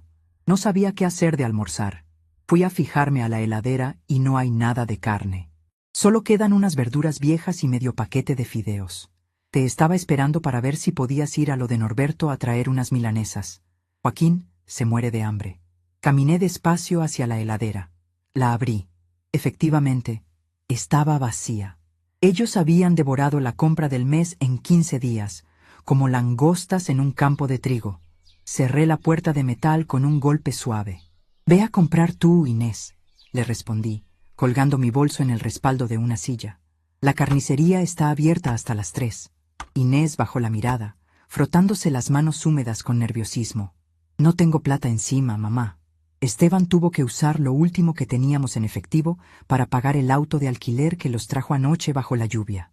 Por favor, ve tú, o dame tu tarjeta y voy yo. O dile a Norberto que te lo anote en la cuenta como siempre». Saqué la libreta de anotaciones de mi bolsillo y la dejé sobre la mesa de mármol. «La cuenta en la carnicería está cerrada, Inés. Pagué lo que debían y ordené que no les dieran nada más a crédito. A partir de hoy, en esta casa se come lo que cada uno puede comprar con su propio esfuerzo. Si Joaquín tiene hambre, que vaya a trabajar. Y si Esteban agotó sus fondos pagando las consecuencias de un robo nocturno, ese es su problema, no el mío». Las palabras cayeron en la cocina como bloques de hielo. Esteban cortó la llamada en el comedor y se acercó a paso rápido, con la cara roja de furia. «¿Qué estás haciendo, Beatriz? ¿Nos quieres matar de hambre ahora?», gritó, señalando la heladera. «Eres una resentida. Estás castigando a tu propia hija por un error de adolescente de tu nieto. Es una locura». No le contesté. Lo ignoré por completo. Caminé hacia mi cuarto en la planta baja, pero me detuve frente a la pequeña mesa del pasillo donde estaba instalado el enrutador de Internet parpadeando con luces verdes. Saqué mi tableta digital del bolso. La encendí. Joaquín, en el living, dio un grito de frustración y tiró el control remoto contra los almohadones del sofá. «¡Se cortó el Internet! ¡Mamá! Se cayó el wifi justo cuando estaba por ganar la partida», se quejó el muchacho levantándose de un salto. Salió al pasillo, mirando el enrutador. «No se cortó el servicio, Joaquín», dije, mirando la pantalla de mi tableta donde acababa de cambiar la contraseña de administrador de la red doméstica. Yo cambié la clave de acceso. Los tres me miraron, estupefactos. Esteban apretó los puños a los costados de su cuerpo.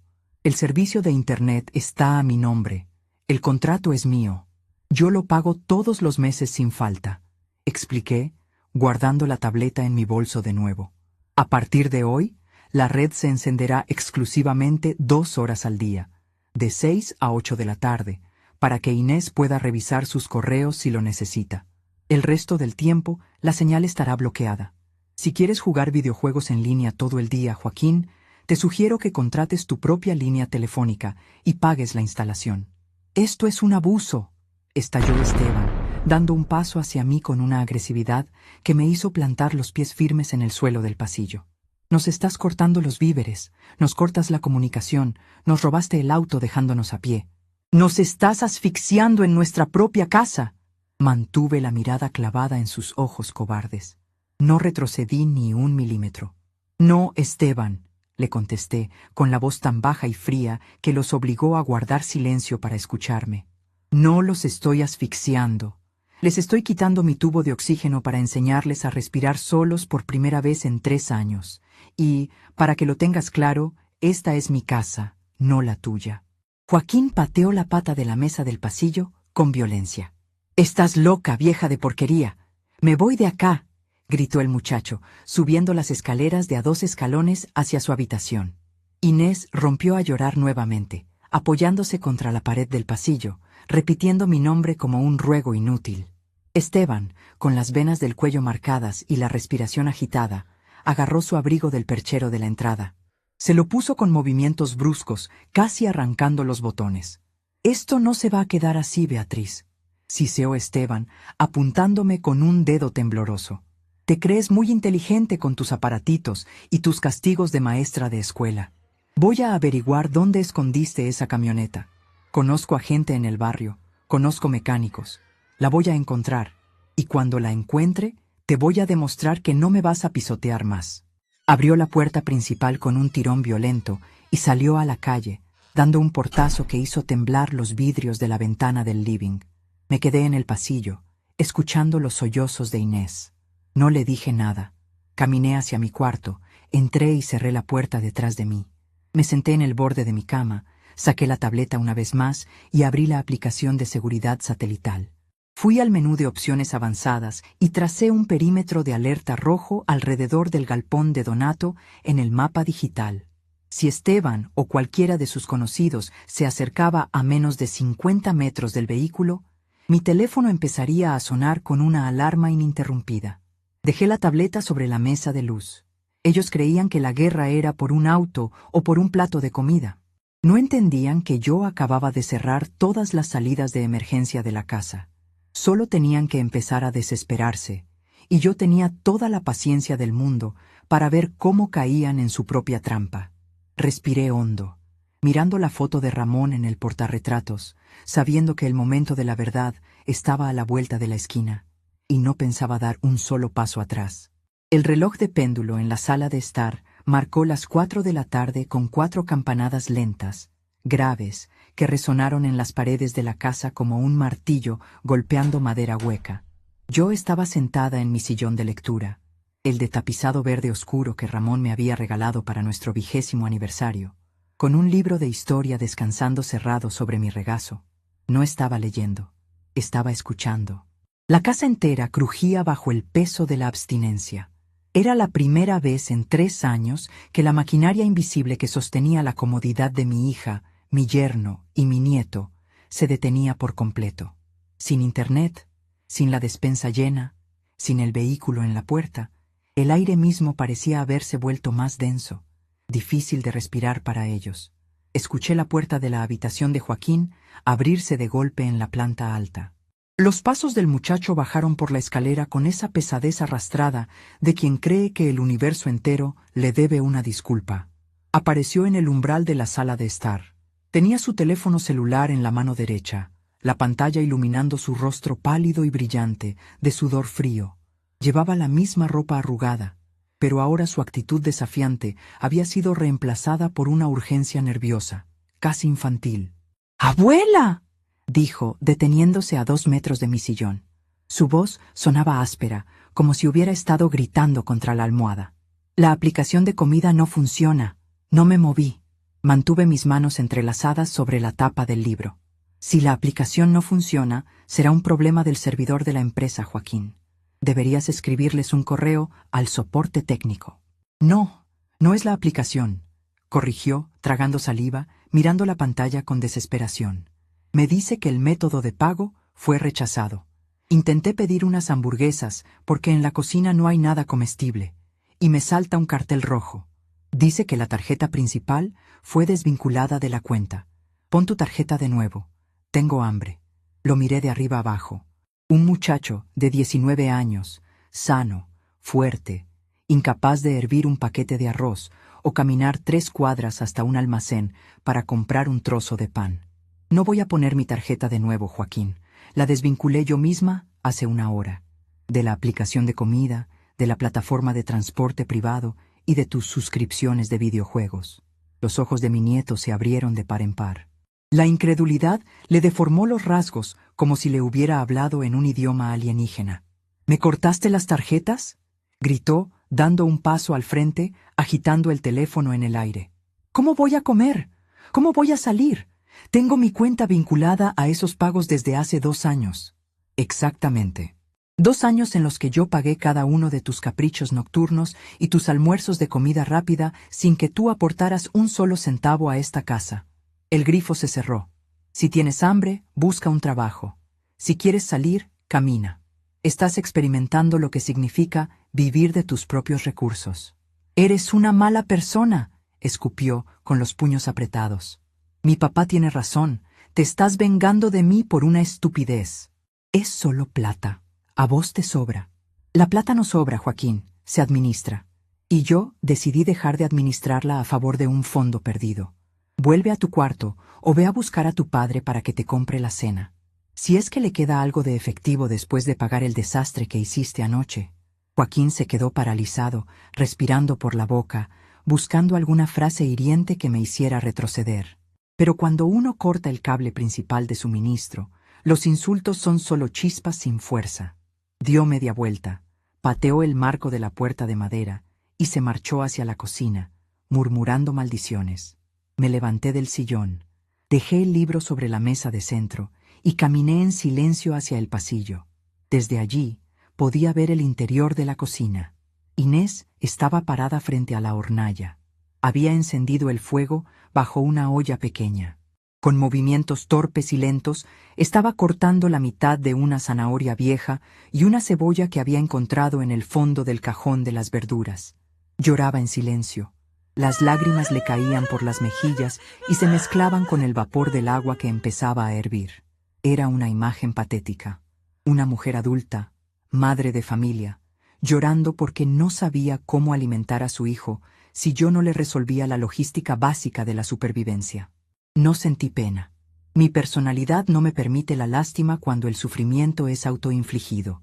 Observé cómo Inés echaba los pedazos irregulares de verdura al agua sola, sin sal, sin caldo, sin ninguna idea de cómo transformar esa miseria en una comida. Me di la vuelta y regresé a mi habitación. Eran las 5:15 de la tarde. El cielo afuera había empezado a oscurecerse de nuevo, amenazando con otra tormenta de verano. Me senté en el borde de mi cama, alisando las arrugas de mi pantalón. La casa estaba sumida en un silencio de tumba, pero yo sabía que era la calma antes del impacto. Esteban no había vuelto. Llevaba horas afuera, supuestamente buscando mi camioneta. Fue entonces cuando el sonido agudo y rítmico rompió la quietud de mi cuarto. Bip, bip, bip. Mi tableta digital estaba parpadeando con una luz roja intensa que iluminaba la pared blanca. Extendí la mano, tomé el dispositivo y desbloqueé la pantalla con mi huella dactilar. La aplicación de seguridad satelital estaba abierta en primer plano. El mapa de la ciudad ocupaba toda la pantalla. En la zona sur, justo sobre el icono que marcaba la ubicación del taller Los Hermanos, un círculo rojo brillante latía como un corazón acelerado. Alerta de perímetro. Intrusión detectada a menos de 50 metros del objetivo. Tomé mi teléfono celular y marqué el número del taller. Donato contestó al segundo tono. De fondo, podía escuchar el ruido del tráfico de la avenida polvorienta y un golpeteo metálico constante. «Doña Beatriz», dijo el mecánico, con la voz tensa, bajando el volumen para que no lo escucharan. «Lo tengo en la puerta. Cuéntame exactamente qué ves, Donato. No omitas ningún detalle». «Es su yerno. Vino en un taxi, pero no vino solo. Trajo a un muchacho joven, un chico flaco con una mochila negra llena de cables y una computadora portátil. Tienen pinta de andar en cosas raras. Y trajeron a un cerrajero. O al menos eso dice el tipo grandote que está golpeando el portón de chapa con una llave inglesa pidiendo que le abra. «¿Qué te dijo Esteban?», me gritó desde la vereda, que sabe que la camioneta blanca está acá adentro. Dice que tiene la llave de repuesto original, que Inés se la dio de un cajón viejo de su casa, y que si no le abro el portón, ahora mismo va a llamar a la policía para denunciarme por encubrimiento de robo automotor. Está sacado, doña Beatriz. Transpira como testigo falso. Mantuve la mirada fija en el círculo rojo de la tableta. La situación era exactamente la que yo había diseñado en mi cabeza. Escúchame bien, Donato. No llames a la policía. Ve al portón, desliza el pasador y ábreles. Déjalos pasar. ¿Está segura, señora?, preguntó sorprendido. Si los dejo entrar, se van a ir directo al vehículo. El flaco de la computadora tiene toda la intención de meterse en el escáner del motor. Que lo intenten. Déjalos que lleguen hasta la camioneta, que levanten la lona y que hagan lo que vinieron a hacer. Pero tú te quedas parado al lado del portón de salida. Nadie saca ese vehículo a la calle. Llego en 20 minutos. Como usted diga. Les abro. Corté la llamada. Me puse mis zapatos de cuero negro, tomé mi abrigo gris del armario y salí de la habitación. No me despedí de Inés ni de Joaquín. Caminé por el pasillo, abrí la puerta principal y salí a la calle. El viento frío me golpeó el rostro, levantando hojas secas de la vereda.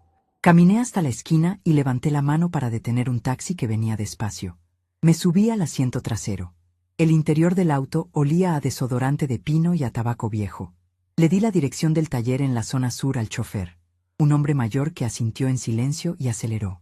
Apoyé la cabeza contra el cristal frío de la ventanilla, mirando cómo las calles de mi barrio residencial se iban transformando lentamente en el paisaje gris e industrial del sur de la ciudad. El traqueteo del taxi sobre los adoquines me sumergió en mis propios pensamientos. Ese movimiento constante, rítmico, operó como una ganzúa en mi memoria, destrabando la puerta del recuerdo más oscuro que guardaba sobre Esteban. El recuerdo que me había enseñado de qué material estaba hecho realmente mi yerno. Fue hace 5 años, exactamente una semana después del entierro de Ramón. La casa todavía olía a las flores marchitas de las coronas fúnebres que Inés se negaba a tirar. Yo había vuelto del cementerio antes de lo previsto, en silencio, buscando la soledad de mi jardín. Mientras caminaba por el pasto húmedo, noté que la puerta del viejo taller de Ramón, el galpón de chapa al fondo del terreno, estaba abierta de par en par. El candado pesado de bronce que mi marido siempre usaba había sido cortado con una sierra manual. Me acerqué sin hacer ruido. Adentro, la luz amarillenta iluminaba el polvo flotando en el aire. Esteban estaba de espaldas a mí. Había desplegado 3 cajas de cartón sobre la mesa de trabajo de Ramón.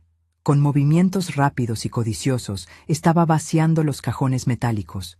Estaba metiendo el taladro percutor de nivel industrial, las llaves de torque importadas de Alemania y el compresor de aire de doble cilindro que Ramón había comprado con los ahorros de un año entero de horas extras. Herramientas que para mi marido eran extensiones de sus propias manos. Me quedé en el umbral, observando cómo mi yerno envolvía las piezas en papel de diario para que no se rayaran. No dije nada. Mi sombra se proyectó sobre la mesa. Esteban giró la cabeza, sobresaltado, dejando caer una llave inglesa al suelo con un golpe seco. Su rostro pasó del terror absoluto a una sonrisa cínica, prefabricada, en menos de un segundo. Se limpió las manos en sus pantalones de vestir y dio un paso hacia mí, adoptando esa postura de hombre de negocios que siempre usaba para enmascarar su miseria. «Beatriz, qué bueno que llegaste», me dijo aquella tarde, sin un ápice de vergüenza en la voz. Estaba haciendo un inventario. Ramón ya no va a usar nada de esto, y estas herramientas de grado industrial pierden valor si se oxidan. Tengo un contacto en Internet que nos puede dar una excelente suma de dinero por el lote completo. Hay que ser prácticos, Beatriz. Hay que monetizar lo que no se usa para ayudar a la familia en este momento difícil. No le grité, no le lloré en la cara, no le reclamé la profanación del santuario de mi marido muerto apenas 7 días antes. Mi dolor era demasiado grande, demasiado sagrado, para desperdiciarlo en un parásito. Caminé lentamente hacia la mesa. Tomé la caja de cartón que él ya había llenado. La levanté con ambas manos sintiendo el peso del metal frío, y la volqué sobre el banco de trabajo. Las herramientas cayeron con un estruendo sordo. «Sal de este taller, Esteban», le dije en aquel momento, con una voz que no parecía mía, una voz que salía directamente del hielo de mis huesos. «Y si vuelves a poner un pie a menos de 3 metros de las cosas de Ramón, te juro por la memoria del hombre que construyó esta casa que te vas a arrepentir el resto de tu vida». Él tragó saliva, bajó la mirada, incapaz de sostener el peso de mi desprecio, y salió caminando rápido hacia la casa. Ese día, compré un candado nuevo, de acero endurecido, y guardé la única llave en el fondo de mi joyero. Ese fue el día en que comprendí que Esteban no era un hombre con mala suerte en los negocios. Era un carroñero, un hombre que se alimentaba de los restos de los demás porque era incapaz de cazar por sí mismo. Y ahora, 5 años después, el mismo carroñero estaba intentando saquear el último bien que yo había comprado para mí. El taxi frenó bruscamente, sacándome de mis recuerdos. Habíamos llegado. Le pagué al chofer con billetes de baja denominación. Me bajé del auto y me acomodé el abrigo. El portón azul del taller Los Hermanos estaba abierto de par en par. Adentro, las luces halógenas del techo iluminaban la inmensidad del galpón. Caminé por la entrada de cemento, mis tacones haciendo un ruido rítmico que resonó en las paredes de chapa. La escena que me recibió parecía sacada de una película de bajo presupuesto. Mi camioneta blanca estaba en el centro del taller, con la lona verde tirada en el suelo a un costado. La puerta del conductor estaba abierta de par en par. Sentado en el asiento de cuero, con las piernas colgando hacia afuera, estaba el muchacho joven que Donato había descrito. Era un chico extremadamente delgado, con gafas de marco grueso y una sudadera negra. Tenía una computadora portátil apoyada en sus rodillas, conectada mediante un cable negro grueso directamente al puerto de diagnóstico ubicado debajo del volante del vehículo. Sus dedos volaban sobre el teclado, pero su frente estaba perlada de sudor y su expresión era de absoluta frustración. Esteban estaba parado junto a la puerta abierta, con los brazos cruzados, mirando la pantalla de la computadora por encima del hombro del muchacho. A pocos metros de ellos, apoyado contra su propio banco de herramientas y sosteniendo una pesada llave cruz de metal en su mano derecha, estaba Donato, observando todo con una calma amenazante. Fui la última en hablar, pero mi presencia se sintió de inmediato. Donato se irguió al verme entrar, y Esteban giró la cabeza rápidamente. Al cruzar miradas conmigo, mi yerno ensanchó el pecho, inflando su propia arrogancia. En su mano izquierda sostenía un objeto negro, la llave de repuesto de mi camioneta. «Llegaste justo a tiempo para ver cómo se termina tu jueguito, Beatriz», exclamó Esteban, alzando la voz para que resonara en todo el galpón. Caminó 2 pasos hacia mí, agitando la llave en el aire. «Te creíste muy astuta escondiendo el auto en el taller de este mecánico de barrio. Pensaste que no lo iba a encontrar. Pero te olvidaste de que yo conozco cómo funciona esta ciudad. Y te olvidaste de que Inés tenía la copia de seguridad guardada en la caja de los documentos». Me detuve a 3 metros de él. Saqué mi tableta digital del bolso, la sostuve en mi mano izquierda y lo miré con la más absoluta neutralidad clínica. «No me olvidé de nada, Esteban. Inés guardó esa copia por instrucción mía el día que compré el vehículo», respondí, mi voz cortando el aire grasiento del taller. «Lo que me sorprende es que creas que un pedazo de plástico con un circuito básico te da algún tipo de poder sobre mí». Esteban soltó una carcajada forzada. Se giró hacia el muchacho de la computadora.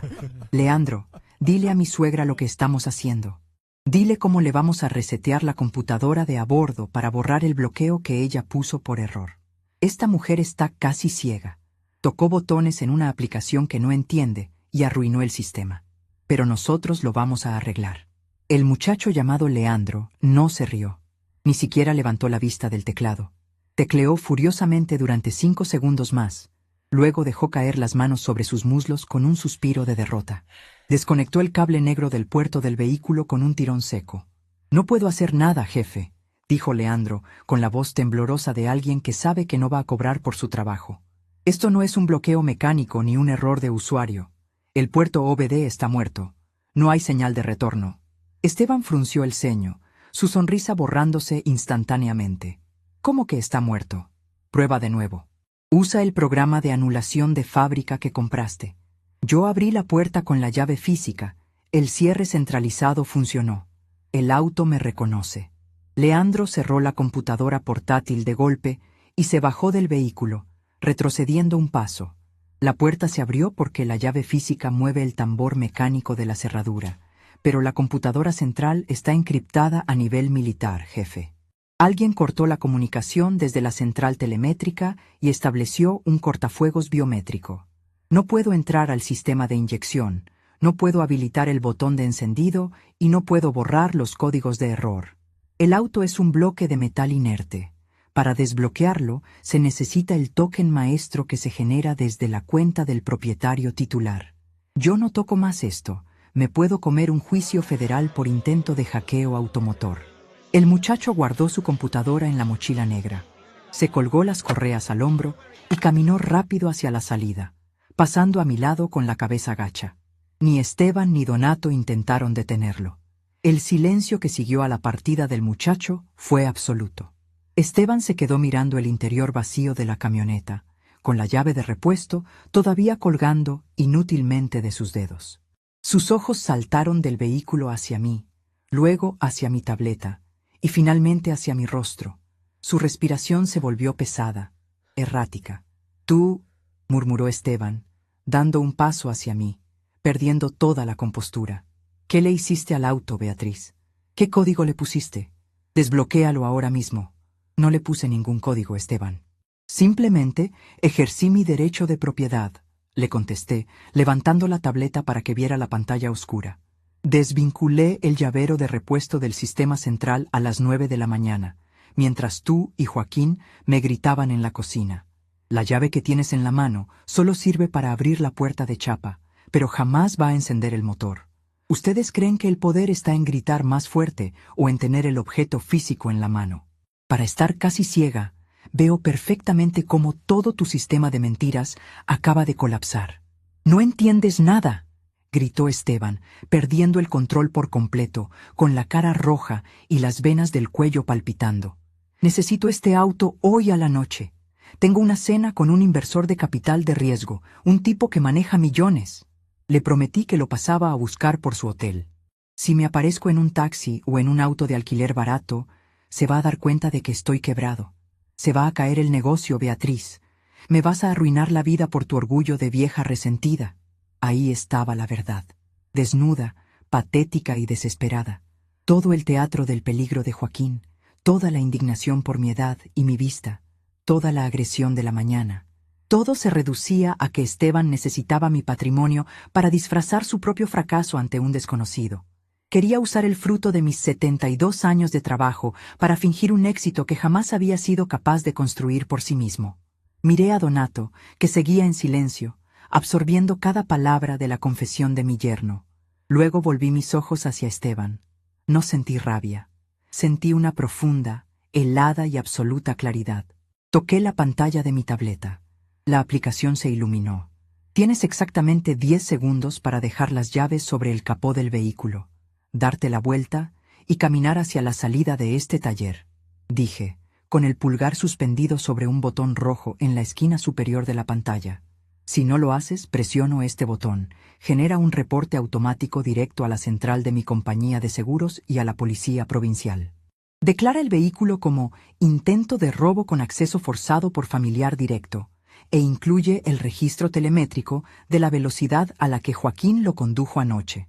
En 5 minutos vas a tener 2 patrulleros en la puerta de este galpón y tendrás que explicarles a ellos por qué trajiste a un hacker informático a violentar mi propiedad. Esteban abrió la boca para replicar, pero las palabras murieron en su garganta. Miró mi pulgar, miró el botón rojo, miró a Donato, que levantó levemente la llave cruz de metal, dejando claro de qué lado estaba. El patriarca de cartón se derrumbó.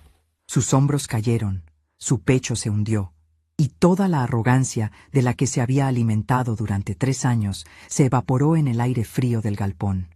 Con un movimiento lento, humillante, caminó hasta la trompa de la camioneta, dejó la llave de repuesto sobre el capó blanco y se dio la vuelta. Pasó por mi lado arrastrando los pies, exactamente igual que su hijo Joaquín. No me miró a los ojos.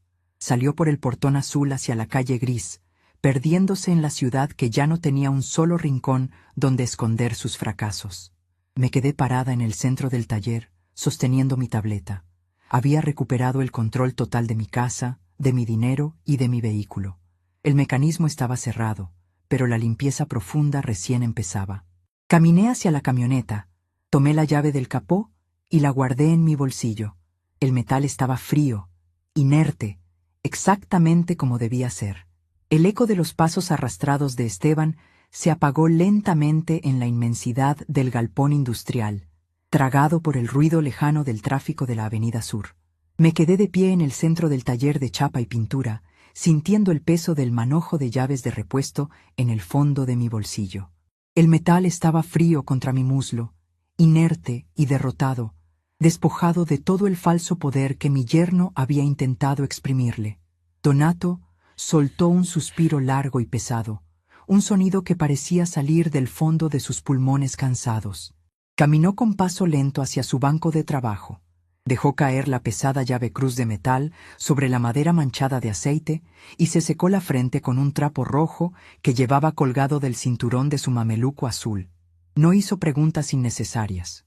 Esa era una de las virtudes que Ramón siempre había admirado en él, la capacidad de leer el silencio y respetarlo. Donato se acercó a la trompa de mi camioneta blanca, recogió la lona verde oscura que había quedado tirada en el suelo de cemento y, con movimientos metódicos y precisos, volvió a cubrir el vehículo, ocultando el capó perlado, el parabrisas intacto y el raspón del parachoques trasero. Tiró de las cuerdas elásticas de los extremos y las enganchó en los guardabarros, asegurando el secreto una vez más. Me acerqué a él, abrochándome el abrigo gris contra el frío húmedo que empezaba a filtrarse por el portón de chapa acanalada. Le extendí la mano derecha. Donato se limpió la suya en el mameluco antes de estrecharla con firmeza. Sus callos rasparon mi piel, un recordatorio físico del trabajo honesto, de la fricción diaria contra el mundo real que mi nieto y mi yerno despreciaban con tanta arrogancia. «Se acabó el circo, Donato», le dije, manteniendo la voz baja, casi cubierta por el zumbido de los tubos fluorescentes del techo. «El vehículo se queda aquí hasta que yo lo decida. Nadie más va a venir a buscarlo. Y si por algún milagro de la estupidez humana ese muchacho de la computadora decide volver, no te molestes en abrirle. Llama directamente a la patrulla». Descuide, doña Beatriz. Ese infeliz de los cables se fue temblando. No vuelve a pisar este barrio ni aunque le paguen en oro. Y su yerno... Donato sacudió la cabeza, esbozando una media sonrisa cargada de un desprecio silencioso. Su yerno es un hombre vacío. Hizo mucho ruido al llegar, golpeando la chapa como si fuera el dueño del mundo, pero se desarmó apenas usted le mostró el botón rojo. Los cobardes son así. Tienen la voz gruesa hasta que les toca pagar la cuenta. Vaya tranquila para su casa. Acá el auto duerme bajo techo y con los perros sueltos en el patio trasero.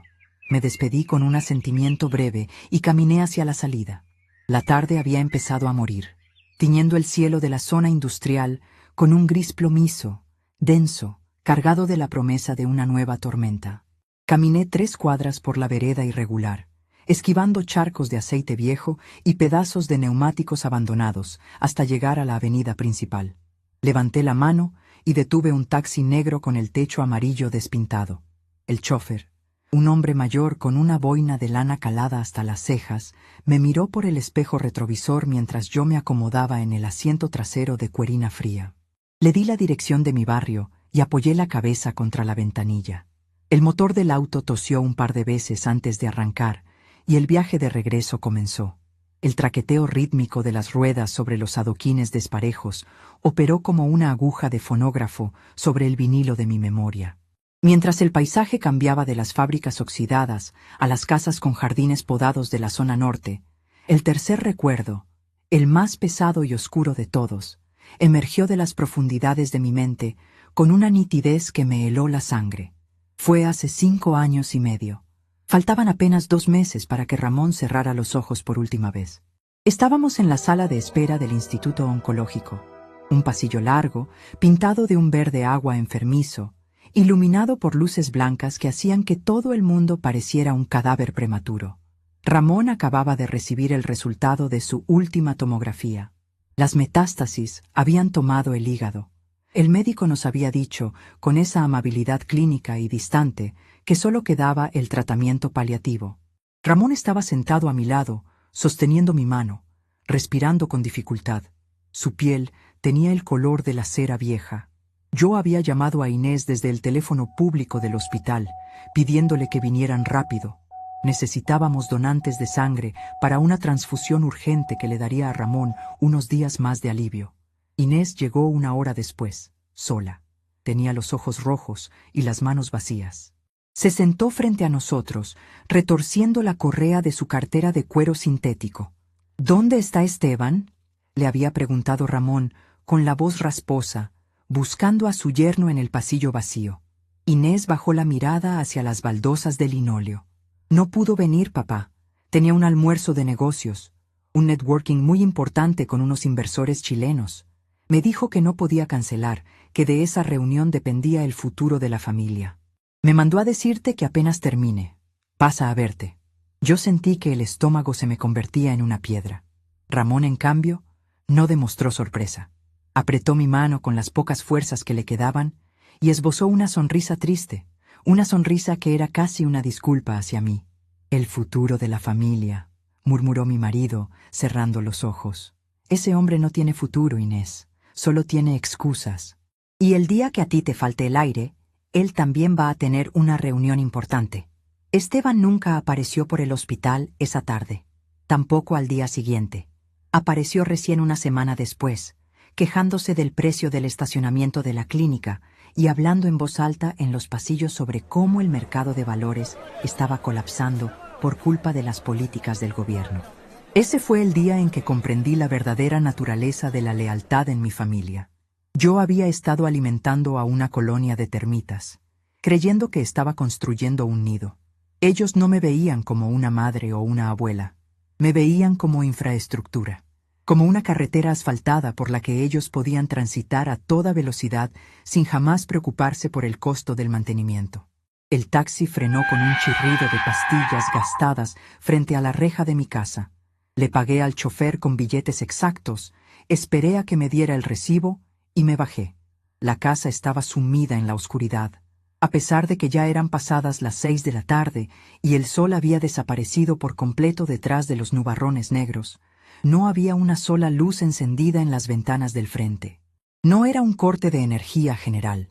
Las farolas de la calle brillaban con su luz anaranjada habitual. Era la oscuridad de la derrota. Abrí la puerta principal con mi llave. El pasillo me recibió con un silencio denso, pesado, cortado únicamente por el tic-tac monótono del reloj de péndulo en la sala de estar. El aire olía a encierro, a cebolla hervida sin condimentos y a sudor frío.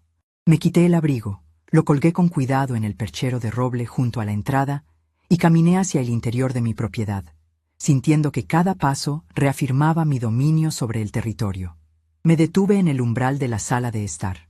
La única fuente de luz era el resplandor azulado del alumbrado público que se filtraba por las rendijas de las persianas a medio cerrar. Sentado en mi sillón de lectura, ese mismo sillón verde oscuro que Ramón me había regalado, estaba Esteban. Tenía los codos apoyados en las rodillas y la cabeza hundida entre las manos. A sus pies, sobre la alfombra persa que yo había aspirado meticulosamente el día anterior, descansaba una botella de whisky barato, vacía por la mitad, y un vaso de vidrio manchado con huellas dactilares grasientas. Llevaba puesto su traje gris de reuniones, pero la corbata estaba aflojada y el saco arrugado. En el comedor, sentados a la mesa de madera en penumbras, estaban Inés y Joaquín. Ninguno de los dos hablaba. Frente a mi nieto había un plato hondo con fideos blancos, pegajosos, sin salsa ni queso, una masa inerte que él revolvía mecánicamente con un tenedor sin llevarse un solo bocado a la boca. La pantalla de su teléfono celular estaba negra, muerta, apoyada inútilmente junto al vaso de agua del grifo. Entré a la sala y encendí la lámpara de pie con un clic seco que sonó como un disparo en la habitación. La luz cálida inundó el espacio. obligando a Esteban a entrecerrar los ojos y levantar la cabeza. Su rostro era una máscara de patetismo. Tenía las mejillas hundidas, sombras púrpuras bajo los ojos y una expresión de vacío absoluto. El gerente de crisis se había quedado sin libreto. Caminé hasta quedar a 1 metro de él. Crucé las manos sobre mi abdomen, adoptando la misma postura firme y neutra que utilizaba en la aduana cuando un importador intentaba explicarme por qué sus papeles no coincidían con la carga del contenedor. Supongo que la cena con el inversor de capital de riesgo no se llevó a cabo, dije. Mi voz no tenía burla ni sarcasmo. Era una simple constatación de los hechos, una lectura del manifiesto de carga de su fracaso. Esteban soltó una risa seca, rota, que terminó en una especie de tos asmática. Alargó la mano temblorosa, tomó el vaso de whisky y bebió un sorbo grande antes de responder. Salinas me bloqueó el teléfono, murmuró con la voz pastosa por el alcohol. Le mandé un mensaje a las 5 diciéndole que el auto se me había averiado, que iba a llegar en un taxi al hotel. Me respondió que él no hace negocios con gente que no puede garantizar su propia logística básica. Dijo que si no puedo mantener un vehículo en marcha, mucho menos puedo manejar un fondo de inversión. Y me bloqueó. $2 millones de capital inicial, Beatriz, se esfumaron. Todo porque tú decidiste jugar a ser la dueña de la moral y me secuestraste la camioneta. Yo no te secuestré nada, Esteban. Yo resguardé mi propiedad de las manos de un ladrón sin registro que resulta ser tu hijo. Le corregí sin alterar el volumen de mi voz. El negocio con el señor Salinas no se cayó por mi camioneta. Se cayó porque tu única estrategia comercial dependía de aparentar un nivel de vida que no puedes sostener. Construiste un castillo de naipes sobre la mesa de mi comedor, y ahora me culpas a mí por no cerrar las ventanas cuando sopló el viento. Eres un fraude, Esteban. Siempre lo fuiste. La única diferencia es que hoy te quedaste sin utilería. Inés se levantó de la silla en el comedor y caminó arrastrando los pies hasta pararse detrás del sillón de su marido. Tenía los ojos hinchados de tanto llorar. Se aferró al respaldo del mueble, como si estuviera en la cubierta de un barco a punto de hundirse. Mamá, por favor, ya está. Ya ganaste. Ya demostraste tu punto, suplicó Inés, con esa voz aguda y lastimera que me revolvía el estómago. Joaquín tiene hambre. No tenemos internet. Esteban perdió su contacto. Estamos destruidos. Danos la tarjeta para comprar comida, devuelve las llaves del auto y volvamos a la normalidad. Te prometo que Joaquín no va a tocar la camioneta nunca más. Te lo juro por Dios. Giré la cabeza lentamente y la miré. La miré con la misma frialdad con la que observaba la pantalla de mi tableta cuando bloqueaba motores a 1000 kilómetros de distancia. Ella era mi hija, llevaba mi sangre, pero había elegido vaciarse de toda dignidad para convertirse en el felpudo de 2 parásitos. La normalidad que tú conoces, Inés, murió ayer por la noche en la Avenida Libertador. Dictaminé, marcando cada sílaba con la precisión de un relojero. Yo no estoy jugando a ganar o perder. Yo estoy administrando mi inventario. Y ustedes 3 han demostrado ser un pasivo tóxico para mi tranquilidad y mi patrimonio. Di media vuelta, caminé hacia el pasillo y abrí la puerta del pequeño armario donde guardaba los artículos de limpieza. En el estante inferior, apiladas cuidadosamente, tenía 10 cajas de cartón corrugado, plegadas y atadas con un hilo de plástico grueso. Las había traído del supermercado la semana anterior, anticipando que este momento llegaría más temprano que tarde. Levanté el fardo pesado, caminé de regreso a la sala de estar y lo dejé caer sobre la mesa ratona de cristal con un golpe sordo que hizo temblar la botella de whisky. Saqué una navaja de bolsillo, corté el hilo de plástico y las cajas se expandieron levemente como un acordeón marrón. Tienen exactamente 30 días calendario a partir de este minuto, anuncié, mirando alternativamente a los 3. 30 días para encontrar un departamento de alquiler, firmar un contrato, empacar sus pertenencias y liberar mi casa. El silencio que siguió a mis palabras fue absoluto. Joaquín dejó caer el tenedor sobre el plato de fideos en el comedor. El ruido metálico resonó en las paredes. Esteban parpadeó varias veces, como si intentara descifrar un idioma extranjero, mientras el alcohol perdía la batalla contra la realidad que le estaba cayendo encima. ¿Nos estás echando?, preguntó Joaquín, levantándose de la mesa, con el rostro desfigurado por la indignación, dando zancadas hacia la sala. ¿Nos vas a tirar a la calle, a tu propia sangre? ¡Es ilegal! Mi mamá tiene derechos sobre esta casa. Es la heredera. Tu madre será heredera el día que yo esté en un ataúd bajo tierra, Joaquín. Mientras yo respire y el título de propiedad esté a mi nombre, ustedes son huéspedes no invitados que han excedido su límite de estadía por 3 años. Le respondí, clavando mis ojos en los suyos hasta obligarlo a bajar la mirada. Y durante estos 30 días de gracia, las reglas en esta casa cambian drásticamente. Me acerqué a la mesa ratona y apoyé la yema del dedo índice sobre el cartón áspero de la primera caja. Regla número 1. El servicio de Internet queda suspendido indefinidamente. Si necesitan conexión para buscar trabajo o vivienda, caminarán hasta la biblioteca pública municipal, que está a 10 cuadras. Regla número 2.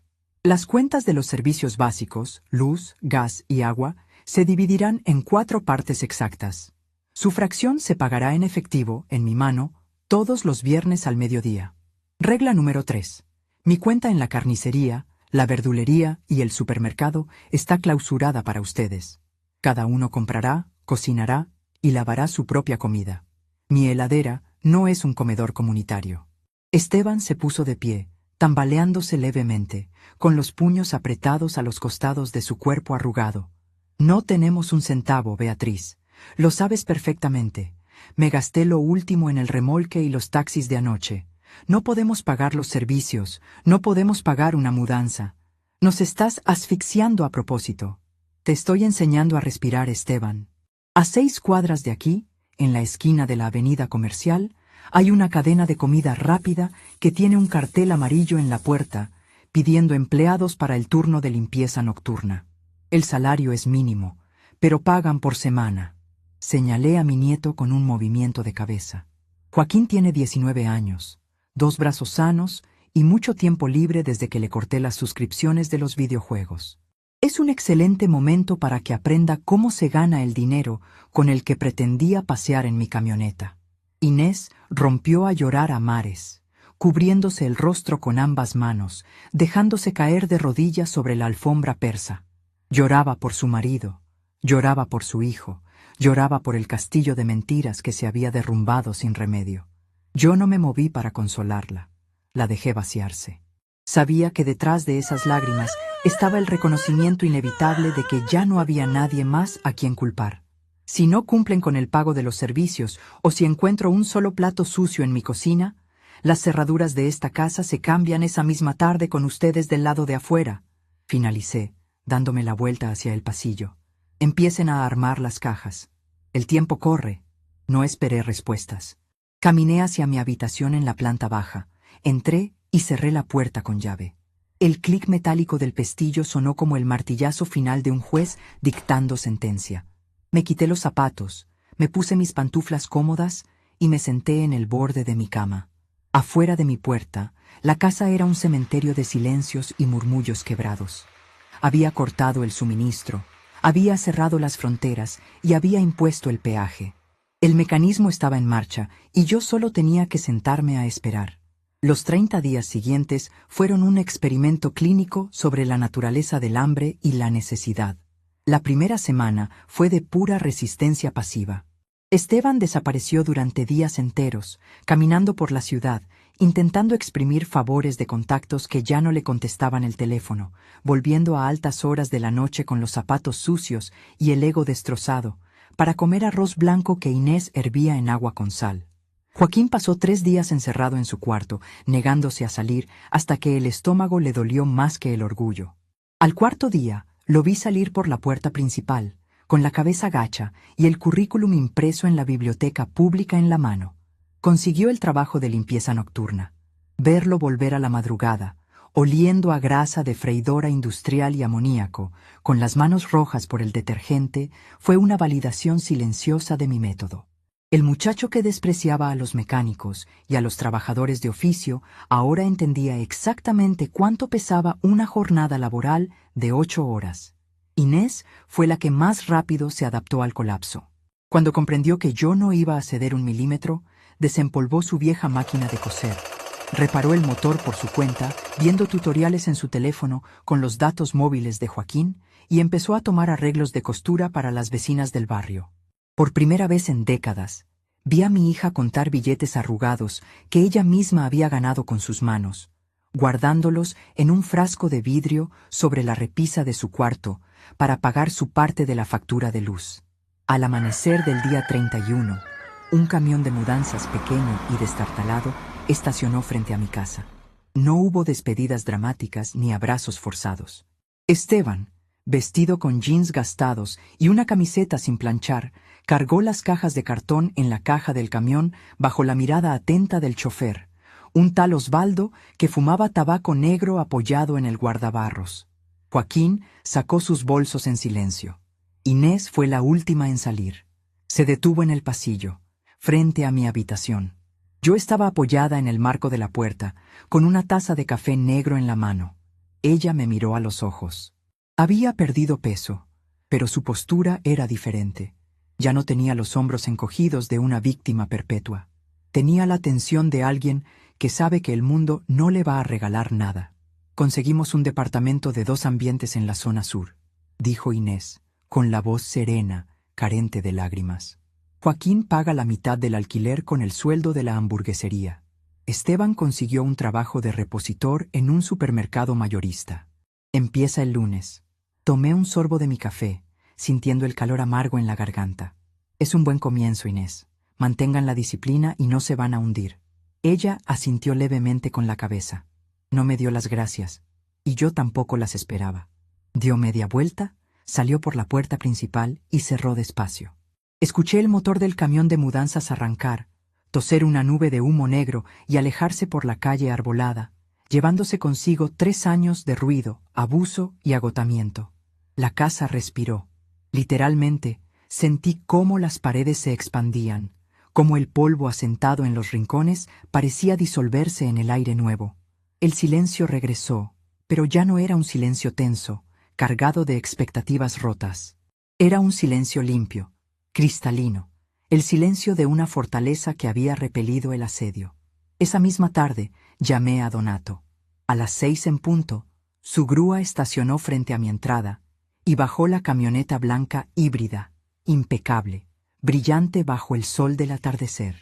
Le pagué su tarifa sin aceptar negativas, guardé el vehículo en el garaje techado y cerré el portón con control remoto. Han pasado 3 meses desde aquel día. El verano quedó atrás y el otoño empezó a teñir las hojas de los rosales del jardín de Ramón con un tono cobrizo profundo. Mi rutina ha vuelto a ser mía. Me levanto a las 7 de la mañana, preparo mi café en la cafetera italiana y desayuno en la mesa de mármol de la cocina, leyendo las noticias en mi tableta digital sin que el estruendo de un videojuego o las quejas de un falso empresario contaminen mi paz. Me acerqué a la pileta de acero inoxidable. Lavé mi taza de porcelana blanca con agua fría, frotando los bordes con la esponja hasta dejarla impecable. La sequé con el repasador limpio y la guardé en la alacena superior. Luego, caminé hacia el mueble de la entrada. Tomé mi tableta, la desbloqueé con mi huella dactilar y abrí la aplicación de seguridad. El mapa digital se desplegó en la pantalla, iluminando mi rostro con su resplandor frío. En el centro del plano, justo sobre las coordenadas exactas de mi garaje, el icono de la camioneta brillaba en un verde constante, pacífico, sin una sola alerta perimetral, sin motores encendidos a destiempo, sin intrusos intentando vulnerar el sistema. Puse la tableta sobre la mesa, tomé el llavero pesado de la pequeña bandeja de cerámica y salí al porche delantero. El aire de la mañana estaba fresco, cargado de ese olor a tierra húmeda que anuncia la llegada inminente del invierno. Presioné el botón de desbloqueo. La camioneta emitió 2 pitidos cortos y encendió las luces diurnas, listas para rodar. Sonreí, acomodándome las gafas sobre el puente de la nariz, sabiendo que el motor solo respondería a la presión de mi pie, y bajé los escalones hacia la calle, dueña absoluta de mi tiempo, de mi espacio y de mi propio camino.